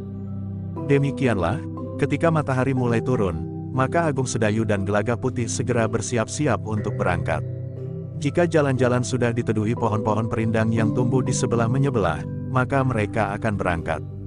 Ketika Gelagah Putih tengah mempersiapkan kudanya, maka pembantu di rumah itu pun mendekatinya sambil berkata, "Aku ingin menjadi seperti kau." "Kenapa?" bertanya Gelagah Putih. "Kau tidak mempunyai pekerjaan lain kecuali bepergian kemana-mana. Apa sebenarnya yang kau lakukan?" bertanya anak itu. "Bukankah aku hanya ikut Kakang Agung Sedayu? Aku tidak tahu apa yang akan dikerjakannya. Mungkin ia memerlukan bantuan di sepanjang jalan." "Maksudku, jika Kakang ingin membeli makanan atau minuman," jawab Gelagah Putih. "Aku kira kau sudah menjadi semakin pandai berkelahi sekarang. Kenapa kau tidak mau mengajari aku lagi? Jika pada suatu saat aku justru lebih pandai berkelahi dari kau, itu bukan salahku," berkata anak itu. Gelagah Putih tertawa. Ia pun kemudian bertanya, "Dari siapa kau belajar berkelahi?" "Itu rahasia," jawab anak itu, "tetapi aku akan dengan cepat menyusul kemampuanmu." Gelagah Putih tertawa semakin keras. Katanya, "Bagus, pada saatnya akulah yang akan belajar darimu." "Aku tidak main-main," desis anak itu sambil melangkah pergi. Gelagah Putih masih saja tertawa. Namun kemudian tangannya mulai bekerja lagi, membenahi kudanya yang akan dipergunakannya ke Mataram bersama Agung Sedayu. Setelah kudanya bersiap, Gelagah Putih pun telah mempersiapkan kuda Agung Sedayu pula, sehingga kuda-kudanya itu pun telah siap dipergunakan. Menjelang sore hari, maka Agung Sedayu dan Gelagah Putih pun telah bersiap. Sekar Mirah yang mengantar mereka sampai ke regol halaman bersama Ki Jayaraga telah berpesan, "Berhati-hatilah Kakang dan kau juga Gelagah Putih." Keduanya mengangguk, sementara pada wajah Sekar Mirah nampak kecemasan. Ia tahu benar bahwa suaminya dan Gelagah Putih akan menempuh satu tugas yang sangat berat. Sedangkan Ki Jayaraga pun berkata, "Jika kau perlukan, panggil aku." "Terima kasih," jawab Agung Sedayu, "doakan kami segera kembali dengan selamat." Demikianlah, maka sejenak kemudian keduanya telah meninggalkan regol rumah itu. Memang terasa bahwa yang akan mereka lakukan adalah satu tugas yang penting bagi Mataram dalam hubungannya dengan Madiun. Bagaimanapun juga setiap orang berpengharapan, bahwa tidak akan terjadi lagi peperangan. Mataram harus mendapat kesempatan untuk membangun diri agar dapat menjadi negeri yang kuat. Tetapi jika masih saja timbul perselisihan di dalam apapun sebabnya, maka sulit bagi Mataram untuk membangun dirinya. "Semua orang menganggap bahwa sikapnya lah yang paling benar," berkata Agung Sedayu di dalam dirinya, namun kadang-kadang tanpa menghiraukan sikap orang lain. Kebenaran terlalu ditentukan menurut kepentingan sendiri. Sementara itu ada pula orang-orang yang memanfaatkan keadaan bagi kepentingan sendiri. Gelagah Putih yang berkuda di sebelah Agung Sedayu mengerti, bahwa kakak sepupunya itu sedang melihat keadaan yang dihadapi oleh Mataram dan mereka berdua. Karena itu, maka Gelagah Putih pun tidak terlalu banyak berbicara pula. Ketika mereka menyeberang Kali Praga, suasana sudah tidak terlalu ramai lagi. Meskipun ada juga beberapa orang yang menyeberang. Perjalanan Agung Sedayu dan Gelagah Putih memang tidak ada hambatan. Mereka memasuki gerbang kota di saat matahari terbenam. Meskipun mengalami sedikit kesulitan, namun ternyata bahwa Agung Sedayu sudah cukup banyak dikenal oleh para perwira di Mataram, sehingga akhirnya kedatangannya telah disampaikan pula kepada Panembahan Senapati meskipun pada waktu yang tidak semestinya. Ternyata Panembahan Senapati pun tanggap akan kehadiran Agung Sedayu. Meskipun ia bukan seorang pemimpin yang penting di Mataram, namun telah banyak yang telah dilakukan bagi Mataram. Karena itu, Panembahan telah memperlakukan Agung Sedayu sebagaimana para pemimpin dan bahkan sebagaimana orang-orang terdekat lainnya. Panembahan Senapati memang mempercayai sepenuhnya kepada Agung Sedayu yang telah dikenalnya sejak masa muda mereka. Karena itu maka Agung Sedayu tidak memerlukan waktu yang lama untuk menunggu. Ia pun segera diterima di ruangan khusus bersama Gelagah Putih.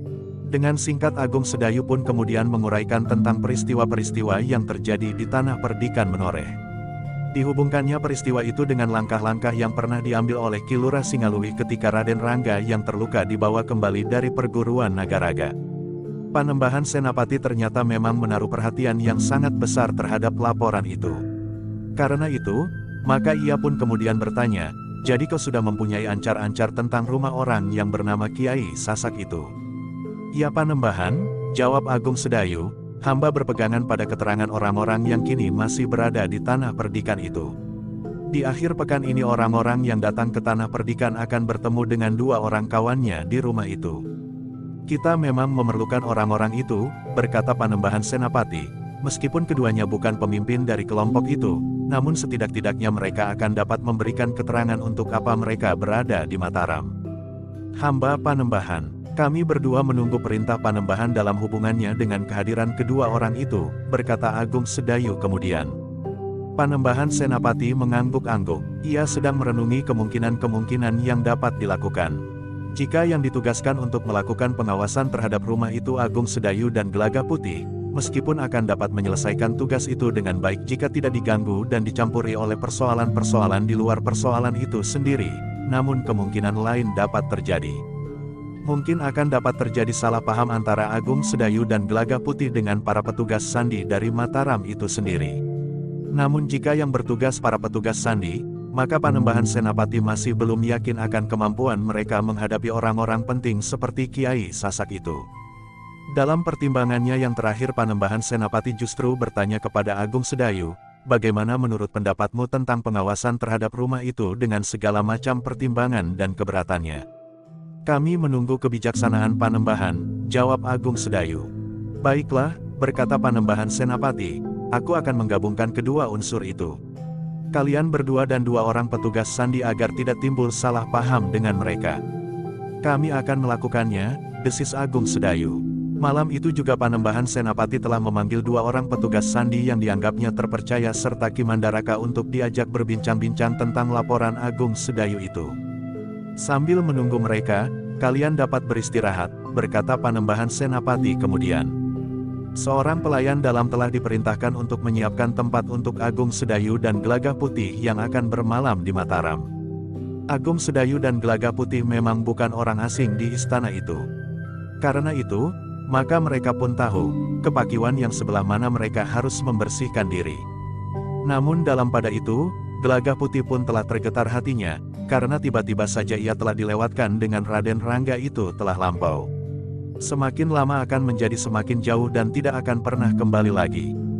Justru hampir tengah malam, keduanya telah dipanggil oleh Panembahan Senapati. Untunglah bahwa mereka berdua masih belum tidur. Mereka memang sudah menduga, bahwa mereka tentu akan dipanggil kemari jika dua orang petugas sandi dan Ki Mandaraka sudah datang. Sebenarnya lah bahwa yang menghadap Panembahan Senapati kemudian adalah kedua orang petugas sandi yang dipanggil oleh Panembahan Senapati itu bersama Ki Mandaraka. Ki Mandaraka yang telah mendengar laporan Agung Sedayu dari Panembahan Senapati, ternyata pendapatnya tidak jauh berbeda.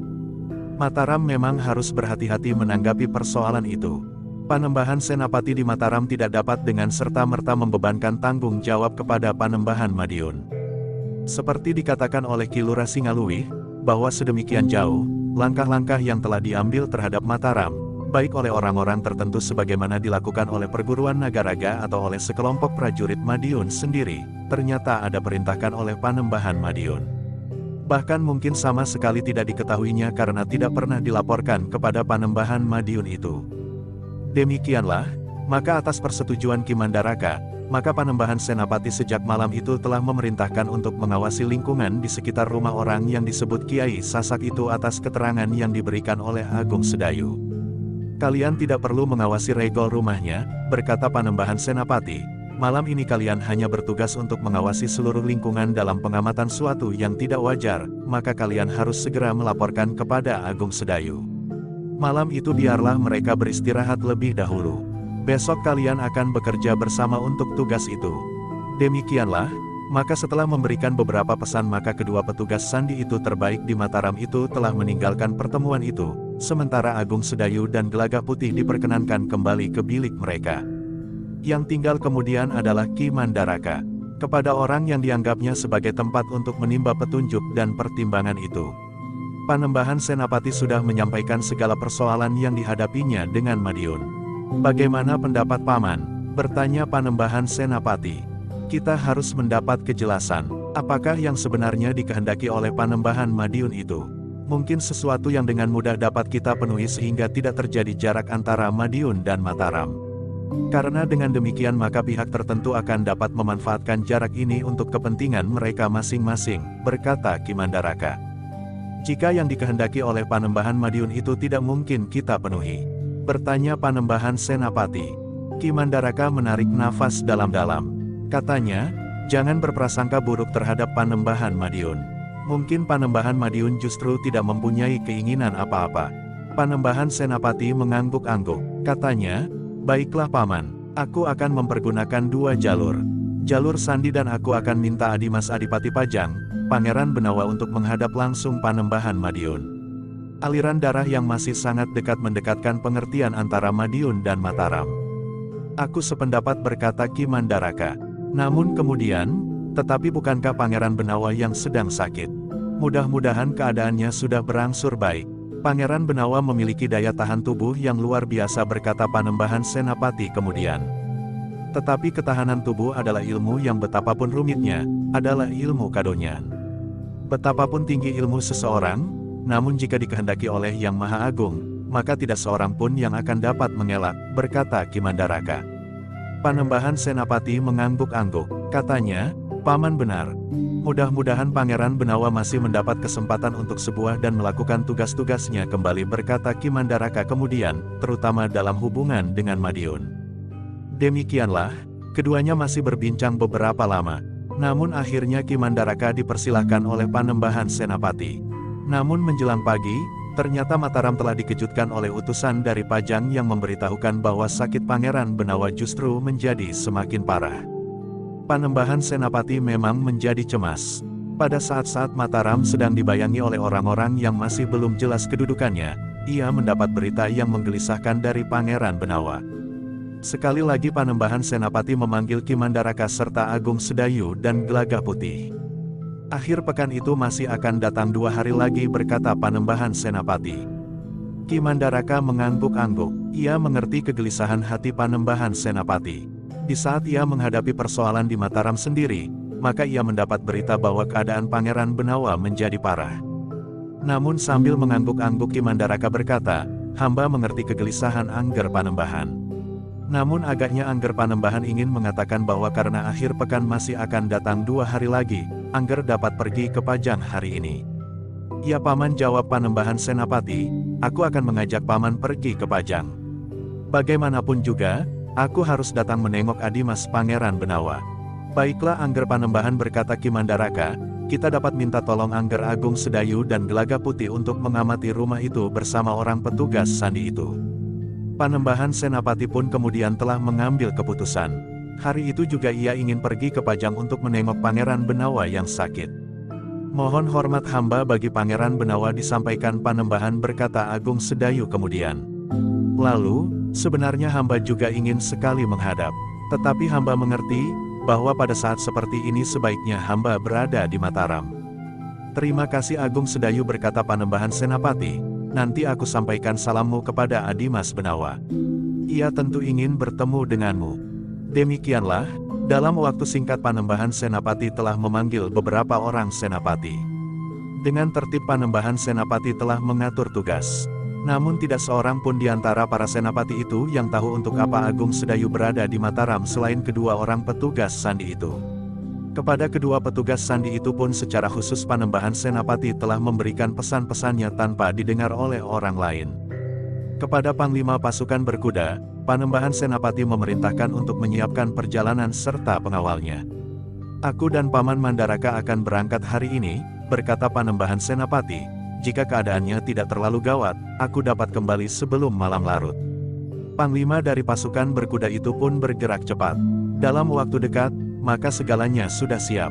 Sementara itu, Agung Sedayu dan Gelagah Putih telah mempersiapkan diri pula untuk melakukan tugas mereka bersama kedua orang petugas sandi yang telah ditunjuk langsung oleh Panembahan Senapati sendiri. Dalam pada itu, ketika matahari memanjat semakin tinggi, maka Panembahan Senapati beserta Ki Mandaraka bersama sekelompok pengawal telah meninggalkan pintu gerbang Mataram menuju ke Pajang. Sementara itu, Agung Sedayu dan Gelagah Putih pun telah keluar pula dari pintu butulan halaman samping istana bersama kedua petugas sandi itu. Tetapi mereka tidak berjalan bersama berempat. Agung Sedayu dan Gelagah Putih telah berpisah. Masing-masing disertai seorang petugas sandi. Namun petugas sandi yang mengawani Gelagah Putih ternyata merasa ragu di dalam hatinya. Apakah anak muda itu akan berarti untuk melakukan tugas yang penting itu? Ternyata bahwa petugas sandi itu tidak mendapat kesempatan untuk mengetahui bahwa Gelagah Putih telah pernah menjalankan tugas bersama Raden Rangga ke daerah timur sebagai hukuman atas langkah Raden Rangga yang dianggap terlalu jauh ke depan. Agung Sedayu dan Gelagah Putih masing-masing akan menuju ke jalan yang lewat di muka rumah Kiai Sanak menurut keterangan orang yang tertawan di tanah perdikan menoreh. Mereka akan melalui jalan di depan rumah itu dari arah yang berlawanan. Karena itu, maka masing-masing telah menempuh jalan yang berbeda. Agung Sedayu dan seorang di antara petugas sandi itu telah menelusuri jalan-jalan yang lebih kecil di dalam padukuhan. Sementara Gelagah Putih telah dibawa melalui jalan yang lebih besar, yang banyak dilalui orang hilir mudik untuk melakukan tugas berdasarkan kepentingan mereka masing-masing. Memang keduanya tidak menarik perhatian. Dua orang yang lewat adalah hal yang sangat wajar. Ternyata bahwa Agung Sedayulah yang lebih dahulu melewati jalan di depan rumah yang disebut oleh orang yang tertawan di tanah perdikan menoreh dengan ciri-ciri yang sesuai. Rumah itu memang rumah yang cukup besar. Halamannya luas dan dinding halamannya pun agak tinggi. Beberapa jenis pohon buah-buahan tumbuh di halaman. Sebagai ciri yang agak jelas, adalah bahwa di sudut halaman rumah itu terdapat sebatang pohon kemiri yang tinggi. Pohon yang jarang ditanam di halaman. Sedangkan di luar regol, di pinggir jalan di depan rumah itu tumbuh beberapa batang pohon gayam yang menaungi jalan itu dari teriknya matahari di siang hari. Sebuah gentong yang berisi air telah disediakan di regol dengan sebuah gayung tempurung kelapa yang tergantung di sebelahnya. Air jernih di dalam gentong itu disediakan bagi mereka yang kehausan di perjalanan. Siapakah yang tinggal di rumah itu? Desis Agung Sedayu. Masih belum kami ketahui, jawab petugas sandi itu, tetapi besok aku tentu sudah mengetahuinya. Sekarang kita akan mengetahuinya, berkata Agung Sedayu. Kau akan memasuki halaman itu? Petugas itu bertanya dengan ragu-ragu. Kita singgah di kedai itu, berkata Agung Sedayu yang melihat sebuah kedai di pinggir jalan berseberangan dengan rumah-rumah yang mereka amati. Petugas sandi itu mengerutkan keningnya. Namun ia pun tersenyum sambil berkata, bagaimana dengan Gelagah Putih? Agung Sedayu memandang ke kejauhan. Namun mereka belum melihat Gelagah Putih mendekati rumah yang sedang mereka amati itu. Karena itu, maka Agung Sedayu pun berkata, biarlah ia lewat. Sebaiknya ia tidak melihat kita di kedai itu. Petugas sandi itu mengangguk-angguk. Katanya, baiklah, agaknya menyenangkan juga singgah barang sejenak di kedai itu. Keduanya pun kemudian telah singgah di kedai yang berada di seberang jalan berhadapan dengan rumah di sebelah rumah yang sedang mereka amati. Nampaknya kedai itu memang tidak terlalu ramai. Namun sudah ada dua orang yang telah lebih dahulu berada di dalam. Kita masuk saja ke dalam, desis Agung Sedayu. Keduanya pun sejenak kemudian telah berada di dalam kedai itu. Mereka telah memesan minuman dan makanan bagi mereka berdua. Beberapa saat kemudian Gelagah Putih memang lewat pula di jalan yang banyak dilalui orang itu. Agung Sedayu telah melihatnya berjalan bersama petugas sandi yang seorang lagi. Namun Gelagah Putih dan petugas itu memang tidak melihat Agung Sedayu yang berada di dalam kedai. Sambil menikmati minuman hangat dan makanan, keduanya menunggu kedai itu menjadi sepi. Baru setelah dua orang itu meninggalkan kedai, maka Agung Sedayu dan petugas sandi yang menyertainya telah berbicara serba sedikit dan sambil lalu tentang rumah-rumah di sekitar tempat itu. Ternyata bahwa rumah itu memang rumah seorang yang bernama Kiai Sasak. Beberapa saat mereka berada di dalam kedai itu. Setelah mereka merasa cukup, maka mereka pun segera bersiap-siap meninggalkan tempat itu. Ternyata bahwa Agung Sedayu dan petugas sandi itu telah cukup banyak mengetahui tentang orang yang bernama Kiai Sasak itu. Cukup banyak bagi satu keterangan yang memang hanya mengetahui tentang kehidupan Kiai Sasak itu. Namun menurut keterangan yang mereka dengar bahwa istri Kiai Sasak itu memang berasal dari daerah timur. Beberapa hari yang lalu, istri Kiai Sasak itu telah meninggalkan suaminya. Selebihnya, orang yang memiliki kedai itu tidak mengetahuinya. "Kenapa kalian tertarik kepada kehidupan Kiai Sasak?" bertanya pemilik kedai itu. Agung Sedayulah yang menjawab, "Tidak. Aku belum pernah mengenalnya. Aku hanya melihat sebuah rumah yang nampaknya demikian terawat baik. Pepohonan buah-buahan yang tumbuh di halaman, sangat menarik perhatian. Tetapi yang aneh bahwa ia menanam pohon kemiri di sudut halaman itu. Betapa baik hati orang itu, sehingga ia telah menyediakan air bersih bagi para pejalan yang kehausan. Bukankah banyak orang yang berbuat demikian?" bertanya pemilik kedai itu. Agung Sedayu mengangguk-angguk, katanya, "Iya, aku memang sering melihat gentong berisi air bersih seperti itu. Dan itu adalah pertanda bahwa keluarga kita masih juga banyak yang baik hati. Yang masih mau memikirkan kepentingan orang lain. Jadi bukan hanya Kiai Sasak saja," berkata pemilik kedai itu. "Ya, tetapi karena yang kita lihat di sini adalah rumah Kiai Sasak, maka yang kita bicarakan adalah Kiai Sasak," berkata Agung Sedayu. Pemilik kedai itu mengangguk-angguk, tetapi ia tidak bertanya lagi. Apalagi ketika kemudian datang lagi dua orang yang singgah di dalam kedainya. Agung Sedayu dan petugas sandi itu pun kemudian telah menempuh perjalanan mereka ke arah yang berlawanan dari jalan yang telah ditempuh oleh Gelagah Putih. Namun mereka tidak sempat melihat Gelagah Putih yang sempat singgah untuk minum air jernih dari dalam gentong di depan regol. Ternyata Gelagah Putih sempat melihat dari sela-sela pintu regol yang terbuka, halaman dan pendapa rumah yang sedang mereka amati itu. Memang agak aneh, bahwa dalam rumah orang kebanyakan, meskipun rumah itu besar dan terawat baik, mereka melihat dua orang yang berdiri di sebelah pendapa dengan sikap yang menarik perhatian. Keduanya memang berdiri saja sambil menyilangkan tangan di dada. Namun bagi mata Gelagah Putih dan petugas sandi itu, keduanya nampaknya memang sedang berjaga-jaga. Bahkan Gelagah Putih sempat berpikir, apakah kedua orang itu yang dimaksud oleh tawanan di tanah perdikan. Ternyata salah seorang dari kedua orang itu sempat memandanginya pula. Tetapi orang itu memang tidak menaruh perhatian ketika ia melihat seorang anak muda yang meneguk air dari gentong yang memang disediakan bagi pejalan itu. Langit memang terasa bagaikan terbakar oleh matahari yang telah mencapai puncaknya. Sehingga wajar sekali jika seseorang menjadi kehausan. Demikianlah, maka beberapa saat kemudian, ketika mereka telah kembali ke istana, maka mereka telah menyesuaikan pengamatan mereka. Agung Sedayu menceritakan apa yang telah didengarnya, sementara Gelagah Putih mengatakan apa yang telah dilihatnya. Ternyata mereka mengambil kesimpulan, bahwa rumah itu memang harus diawasi dengan hati-hati. Agaknya rumah itu memang telah dijaga oleh orang-orang tertentu. Atau memang dua orang yang berjanji untuk bertemu dengan orang-orang yang tertawan di tanah perdikan itu sudah berada di rumah itu. Namun dengan demikian, maka mereka masih harus mengetahui lebih banyak tentang rumah itu, sehingga mereka memutuskan, bahwa di malam hari, mereka akan mengadakan pengamatan yang lebih dekat. Memang satu pekerjaan yang berbahaya, tetapi mereka merasa perlu untuk melakukannya. Demikianlah, maka mereka telah membagi tugas. Kedua petugas sandi itu diminta untuk mengamati rumah itu di siang hari dari tempat yang tidak menimbulkan kecurigaan. Mereka akan berada di dua arah jalan yang melewati rumah Kiai Sasak itu. Mereka harus memperhatikan orang-orang yang mungkin dapat mereka curigai mempunyai hubungan dengan isi rumah itu. Sedangkan malam hari, Agung Sedayu dan Gelagah Putih akan melakukannya. Mereka akan melihat rumah itu dari jarak yang lebih dekat. Demikianlah, setelah beristirahat sejenak, maka kedua orang petugas sandi itu pun telah melakukan tugas mereka. Dengan cara yang tidak menarik perhatian, maka keduanya telah berada di tempat yang berlawanan namun di luar pedukuhan. Seorang di antara mereka telah menemukan tempat yang baik, di antara gerumbul perdu yang tidak mudah dilihat dari jalan yang sedang diawasinya. Sedangkan yang lain melakukannya dengan cara yang berbeda karena di sisi yang lain dari pedukuhan itu tidak terdapat pepohonan perdu yang rimbun, maka petugas itu telah melakukannya dengan duduk di pinggir sebuah sungai yang tidak begitu besar. Air sungai kecil itu telah sedikit berpusar di tikungan, sehingga terdapat satu genangan yang sedikit dalam.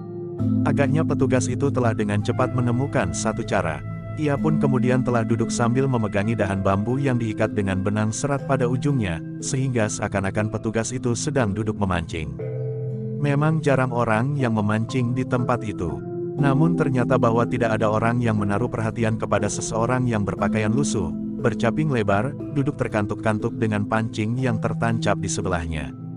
Sampai sore hari, ternyata keduanya tidak melihat seseorang yang pantas mendapat perhatian mereka. Orang-orang yang lewat di jalan itu, menurut penglihatan mereka, adalah orang-orang padukuhan-padukuhan di sebelah menyebelah atau bahkan orang-orang padukuhan itu sendiri. Namun tiba-tiba orang yang sedang memancing itu terkejut. Mereka melihat dua orang yang memang pantas dicurigai. Dua orang yang kebetulan dilihatnya bersama Gelagah Putih berada di halaman rumah Kiai Sasak. Orang yang sedang memancing itu pun kemudian telah menempatkan dirinya sebaik-baiknya. Orang-orang itu memang tidak berjalan lewat jalan yang memang mulai menjadi lengang di sore hari. Tetapi keduanya telah meloncati parit dan berjalan sepanjang pematang, justru ke arah orang yang sedang memancing ikan itu. Petugas sandi itu memang menjadi berdebar-debar. Tetapi sebagai seorang prajurit dalam tugas sandi, maka ia pun telah bersiaga sepenuhnya bila terjadi sesuatu atas dirinya. Tetapi agaknya keduanya hanya lewat saja beberapa langkah daripadanya. Sementara keduanya lewat, petugas itu mendengar seorang di antara mereka berkata, "Masih ada waktu sehari besok sebelum hari yang ditentukan." Ia sahut yang lain, bahkan mungkin yang dari Tanah Perdikan, besok akan datang. Mungkin, tetapi anak-anak setan yang bertugas di kota Mataram ini justru belum membuat hubungan sama sekali, berkata orang yang pertama. Mereka tidak menganggap penting, sahut yang lain pula. Petugas sandi itu masih mendengar mereka berbicara, tetapi ia tidak lagi dapat menangkap isi pembicaraan itu. Ketika kedua orang itu menjadi semakin jauh, maka ia pun kemudian telah mengangkat pancingnya dan menggulung benangnya. Mungkin nanti masih diperlukannya lagi. Dengan tergesa-gesa ia meninggalkan tempatnya mumpung matahari masih nampak meskipun sudah menjadi terlalu rendah di sore hari. Petugas sandi itu pun kemudian justru telah memasuki padukuhan. Dengan capingnya yang lebar ia berjalan menunduk. Ketika ia sampai di muka regol rumah Kiai Sasak, maka ia pun berhenti sejenak. Agaknya masih pantas bagi seorang pejalan menjadi kehausan. Karena itu, maka ia pun telah mengambil gayung tempurung kelapa dan minum beberapa teguk. Namun dari celah-celah regol yang terbuka tidak terlalu lebar, ia memang melihat ke halaman. Ia melihat dua orang lagi duduk di serambi. Dua orang yang nampaknya sekelompok dengan kedua orang yang dilihatnya di pinggir sungai kecil itu. Karena itulah, maka petugas itu pun segera meninggalkan tempat itu dan langsung kembali ke istana lewat pintu butulan di halaman samping. Seorang penjaga segera mengenalinya ketika orang bercaping lebar itu telah mengucapkan kata-kata sandinya. Menjelang senja, kawannya yang berada di antara pohon-pohon perdu baru datang. Namun ia tidak melihat sesuatu yang menarik perhatiannya. Ketika mereka kemudian makan malam, setelah masing-masing membenahi dirinya, maka petugas yang melihat kedua orang yang berjalan di sebelah sungai dan dua orang di halaman itu telah memberitahukannya kepada Agung Sedayu dan Gelagah Putih. Jadi mereka tidak hanya berenam, desis Gelagah Putih. Kenapa orang-orang itu telah berbohong, Kakang? Apakah mereka memang ingin menjebak kita? Bertanya Gelagah Putih. Mereka tidak berbohong, mereka memang hanya berenam. Sedangkan yang lain adalah para penghuni rumah Kiai Sasak, jawab Agung Sedayu. Tetapi apakah penjual di kedai itu memang mengatakan demikian kepada Kakang? Desak Gelagah Putih. Tidak, jawab Agung Sedayu, tukang kedai itu tentu tidak tahu apa yang ada di dalam rumah itu. Bahkan ia sama sekali tidak tertarik untuk memperhatikannya, karena ia memang tidak berkepentingan apa-apa. Sedangkan orang-orang di rumah itu pun sama sekali tidak mengganggu lingkungannya. Gelagah Putih mengangguk-angguk. Agaknya kehadiran orang-orang yang mencurigakan itu tidak banyak diketahui dan tidak pula menarik perhatian orang-orang di sekitar rumah Kiai Sasak yang seakan-akan memang tertutup itu. Dinding yang agak tinggi yang memutari halaman rumahnya, telah membantai perhatian orang-orang di sekitarnya atas isi rumah itu. Agaknya orang-orang di rumah itu memang tidak banyak berhubungan dengan orang-orang di sekitarnya. Menurut pengamatan petugas sandi yang melakukan tugasnya dengan berpura-pura mengenal itu, ternyata ia telah melihat 4 orang di rumah Kiai Sasak. Seandainya 2 di antara mereka adalah 2 orang yang memang berjanji untuk bertemu dengan kawan-kawan mereka yang berada di Tanah Perdikan Menoreh, maka 2 orang yang lewat di dekat sungai itu tidak akan mengeluh bahwa petugas mereka yang justru berada di Mataram tidak pernah membuat hubungan dengan mereka. Karena itu, maka mereka memang harus lebih berhati-hati. Di samping 6 orang itu ternyata masih ada beberapa orang lagi yang perlu diperhatikan. Sebagaimana telah mereka rencanakan, maka di malam hari, Agung Sedayu dan Gelagah Putih telah bertekad untuk memasuki halaman rumah itu sejauh dapat mereka lakukan. Waktu mereka tinggal sehari menjelang saat pertemuan orang-orang yang telah dikirim oleh seorang tumenggung dari Madiun itu. Para petugas sandi yang atas kemauan Agung Sedayu tidak perlu menyertainya itu telah memerlukan beberapa istirahat itu telah memberikan beberapa isyarat sandi, sehingga jika Agung Sedayu kemudian mendapat kesulitan dengan para petugas Mataram, ia dapat mempergunakan isyarat sandi itu.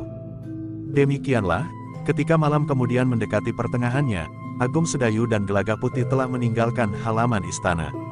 Atas persetujuan para petugas sandi, maka mereka tidak melalui pintu yang manapun juga.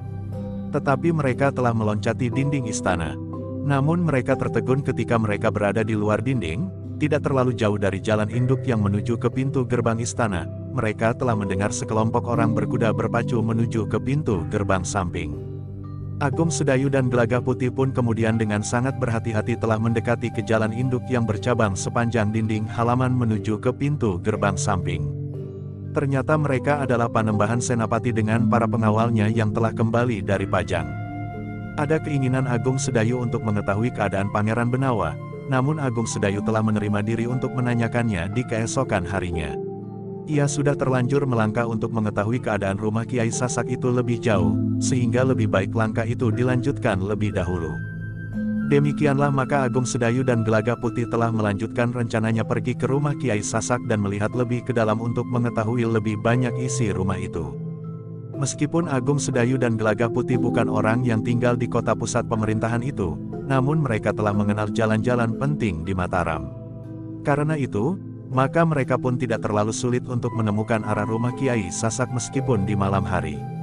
Yang perlu mereka lakukan adalah menghindari gardu-gardu penjagaan, baik oleh para prajurit Mataram, maupun oleh para peronda padukuhan-padukuhan. Tanpa banyak menemui kesulitan-kesulitan keduanya telah mencapai rumah Kiai Sasak. Beberapa saat mereka mengamati keadaan di luar rumah itu. Di sebelah-menyebelah malam terasa terlalu dingin.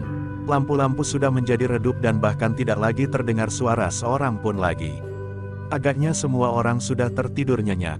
Namun Agung Sedayu dan Gelagah Putih memperhitungkan bahwa tidak demikian dengan rumah Kiai Sasak itu. Dengan demikian maka keduanya menjadi sangat berhati-hati. Ketika mereka kemudian meloncat ke atas dinding di bagian belakang halaman rumah Kiai Sasak, maka mereka masih belum melihat sesuatu.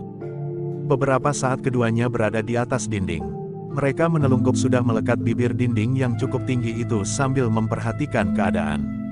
Ketika keduanya yakin bahwa tidak ada seorang pun yang melihat mereka, maka mereka pun telah meloncat masuk ke halaman.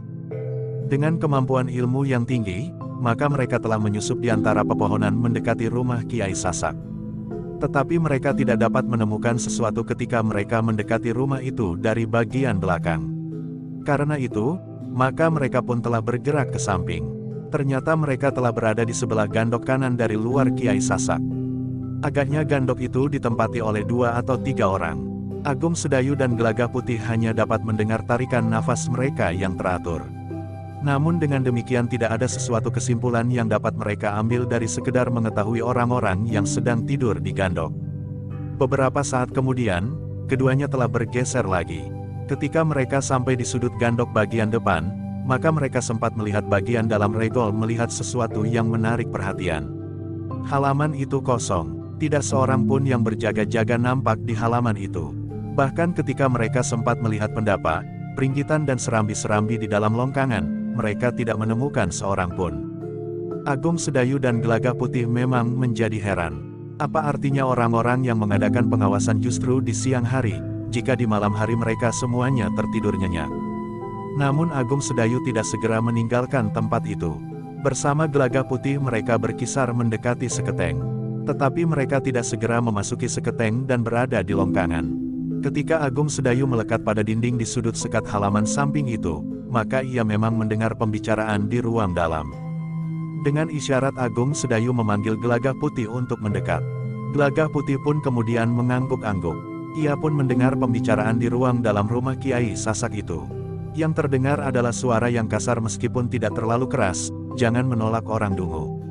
Umurmu tinggal tidak lebih dari umur jagung semusim. Kalau kau terlalu banyak tingkah, maka yang seumur jagung itu pun akan kami renggut darimu. Tetapi kalian tidak dapat memaksa aku seperti itu," terdengar jawaban. Suara seorang yang sudah berusia tua. Kiai Sasak terdengar lagi suara kasar itu, sekali lagi aku peringatkan, bahwa kau akan mati jika kau tidak merubah sikapmu. Aku sudah tua, jawab suara yang lain. Suara orang tua, apa artinya mati bagiku? Baik, jika kau tidak takut mati, maka kau menyaksikan bagaimana kami membunuh istri dan anak perempuanmu itu. Kau akan kami bawa ke tempat kami menyimpan istri dan anakmu, kemudian memperlihatkan kepadamu, bagaimana aku membunuhnya. Tetapi sebenarnya anakmu terlalu cantik untuk mati tanpa arti bagi kami. Karena itu, mungkin aku mempunyai kepentingan lain dengan anak perempuanmu itu. Bangsat, kau, orang tua itu tidak dapat menahan diri. Namun yang terdengar adalah suara yang kasar, kau tidak mempunyai pilihan, Kiai. Kau harus memberikan tempatmu untuk keperluan kami selama kami masih memerlukan. Kembalikan anak dan istriku. Mungkin aku mempunyai pertimbangan yang menguntungkanmu. Tetapi selama anak dan istriku masih kalian sembunyikan, aku tidak akan bersedia berbuat apapun bagi kalian, berkata orang tua itu. Tetapi orang kasar itu tertawa. Bahkan terdengar suara lain, kau jangan keras kepala, Kiai. Kau tidak mempunyai pilihan lain. Jika kau tetap berkeras hati, maka istrimu yang jauh lebih muda dari umurmu sendiri itu serta anakmu yang cantik yang sudah menginjak usia perawan itu, akan mengalami kesulitan dan bahkan akan dapat menjadi korban kekerasan hatimu yang bodoh itu. Aku tidak mengira bahwa di dunia ini ada orang selicik kalian. Kenapa kau tidak berbuat jantan dan berpijak pada harga diri? Terdengar suara orang tua itu. Tetapi yang terdengar adalah suara-suara tertawa. 2 atau 3 orang. Sudahlah, Kiai, berkata salah seorang di antara mereka yang tertawa itu, kami tahu bahwa kau adalah seorang yang memiliki ilmu yang tinggi. Tetapi ilmumu yang tinggi itu tidak akan berarti apa-apa bagi penyelamatan istri dan anakmu cantik itu. Pengecut yang licik, geram orang tua itu. Kau masih mempunyai kesempatan untuk memikirkannya. Besok orang-orang yang datang dari Madiun, sejumlah 6 orang akan berkumpul di sini. Mereka akan mengurai dan kemudian mengambil kesimpulan hasil dari perjalanan mereka di tanah perdikan dan pengamatan mereka atas Mataram. Pada kesempatan lain, mereka akan menghubungi daerah-daerah lain di sekitar Mataram ini. Mungkin Mangir dan daerah pesisir, mungkin Jati Anom dan Sangkal Putung, mungkin Cangkring dan daerah lereng Gunung Merapi yang lain. Bahkan mungkin akan menyentuh daerah Pangrantunan, berkata orang yang bersuara kasar. Satu rencana gila, jawab orang tua yang terjepit oleh keadaan. Suatu ketika aku akan membunuh kalian dengan cara seorang laki-laki jika kalian berani bersikap seperti laki-laki. Meskipun aku sudah tua, tetapi membunuh kalian berempat sekaligus, bukan pekerjaan yang sulit bagiku. Suara tertawa itu bagaikan meledak lagi. Salah seorang di antara mereka yang tertawa itu berkata, apakah kau tidak mencintai istri yang 15 tahun lebih muda darimu itu serta anak gadismu yang cantik?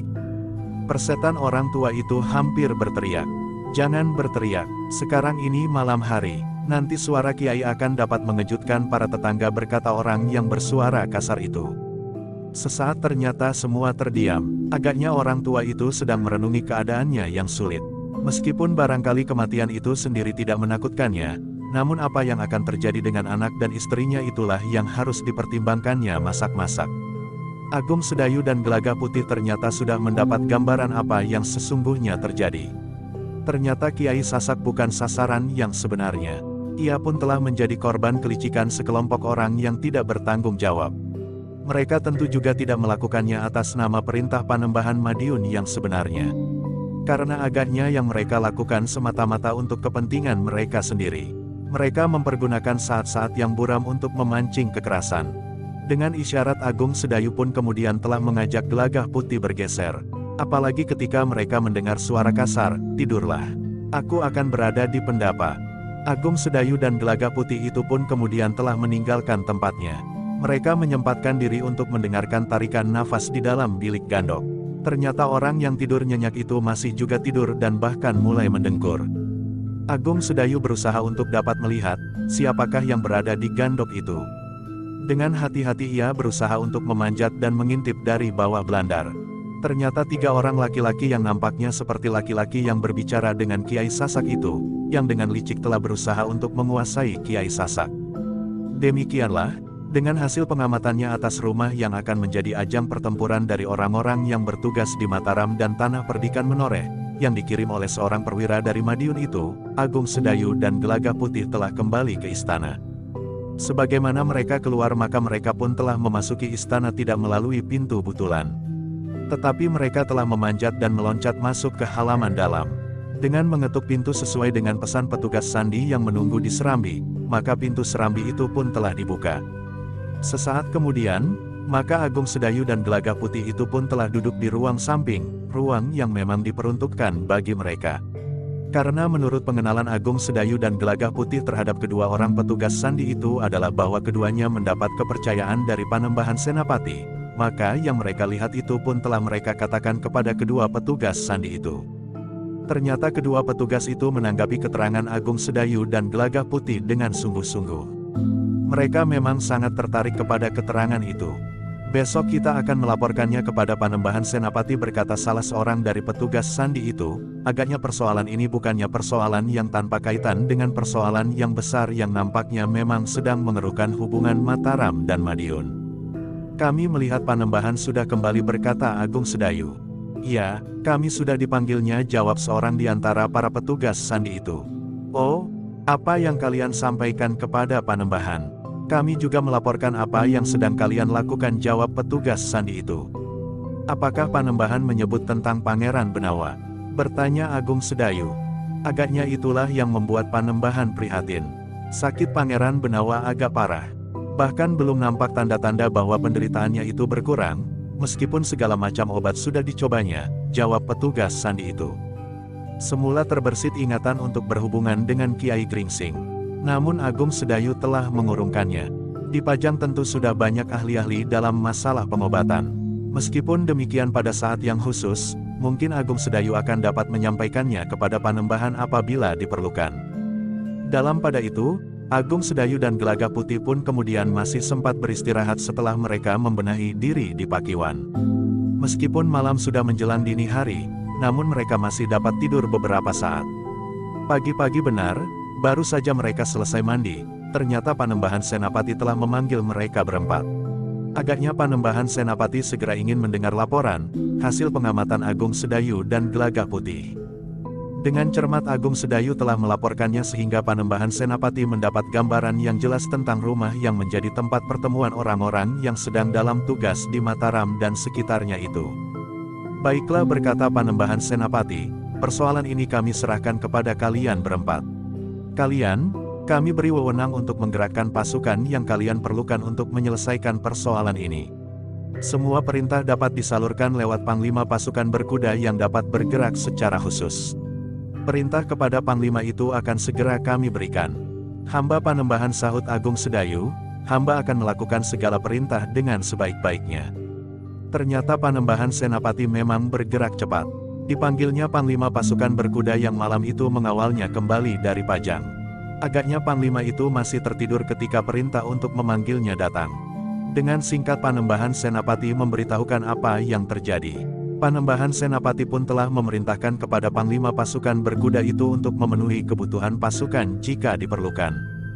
Aku sudah menetapkan keempat orang ini untuk menangani persoalan yang gawat itu. Meskipun Agung Sedayu dan Gelagah Putih bukan prajurit Mataram, tetapi kalian tahu, siapakah mereka itu, berkata Panembahan Senapati. Panglima pasukan berkuda yang memang sudah mengenal Agung Sedayu dengan baik itu mengangguk hormat. Katanya, hamba akan melakukan segala perintah. Segala keperluan akan disampaikan kepadamu, berkata Panembahan Senapati. Karena itu dalam 2 hari ini, kami berusaha selalu berada di tempatmu. Meskipun tidak perlu dinyatakan, tetapi bagi kita, Mataram memang sedang dalam keadaan gawat. Jika kita biarkan api yang kecil ini membakar sekam, maka akibatnya seluruh lumbung kita akan terbakar. Demikianlah, Panglima itu pun telah menyiapkan jalur perintah yang akan melakukan tugas jika Agung Sedayu memerlukan. Panglima itu pun telah menyiapkan pasukan kecil, sedangkan kelompok yang lebih besar, setiap saat kelompok-kelompok itu akan dapat digerakkan. Namun dalam pada itu Panembahan Senapati pun telah memperingatkan agar Agung Sedayu memperhatikan keluarga Kiai Sasak yang berada di tangan orang-orang yang telah memaksanya untuk memberikan tempatnya kepada mereka. Sejauh mungkin mereka jangan dikorbankan, berkata Panembahan Senapati. Hamba Panembahan, berkata Agung Sedayu, kami akan mencari cara yang paling baik untuk itu. Namun masih belum tahu, di mana keluarga Kiai Sasak itu disimpan. Usahakanlah, desis Panembahan Senapati kemudian. Bagi Kiai Sasak, keluarganya itu merupakan tumpuan gairah hidupnya yang sudah dijalaninya hampir setengah abad. Jika keluarganya itu tidak dapat diketemukan, maka aku kira, ia akan kehilangan keinginan untuk hidup terus. Hamba Panembahan, jawab Agung Sedayu, kami akan berusaha sebaik-baiknya. Sementara itu Panembahan Senapati masih pula sempat berbicara tentang Pangeran Benawa yang menjadi semakin sulit keadaannya. Bahkan tubuhnya pun menjadi semakin lemah. Semua ilmu dan kemampuan di dalam dirinya tidak dapat menolongnya. Namun satu hal yang dapat meringankan semua penderitaannya, berkata Panembahan Senapati, Adimas Benawa telah menjadi pasrah. Dengan demikian semua menjadi ringan baginya. Ia sama sekali tidak lagi membawa beban yang memberatinya. Agaknya Adimas Pangeran Benawa telah berhasil memisahkan dirinya dari kepentingan duniawi. Rasa-rasanya demikian dekatnya ia dengan sumber hidupnya. Namun demikian bukan berarti semua usaha dihentikan, meskipun akhirnya perkembangannya dalam penglihatan masa kewadagan, keadaannya memang sudah menjadi demikian sulitnya. Hari ini adalah hari terakhir dari waktu yang sudah ditentukan menurut keterangan orang-orang yang tertawan di tanah perdikan itu. Besok, jika kita sudah mendapatkan sedikit keterangan tentang orang-orang ini, aku akan kembali lagi ke Pajang. Mudah-mudahan orang-orang itu tidak terlepas dari tangan kita. Agung Sedayu menarik nafas dalam-dalam. Ia merasa dibebani tanggung jawab oleh Panembahan Senapati.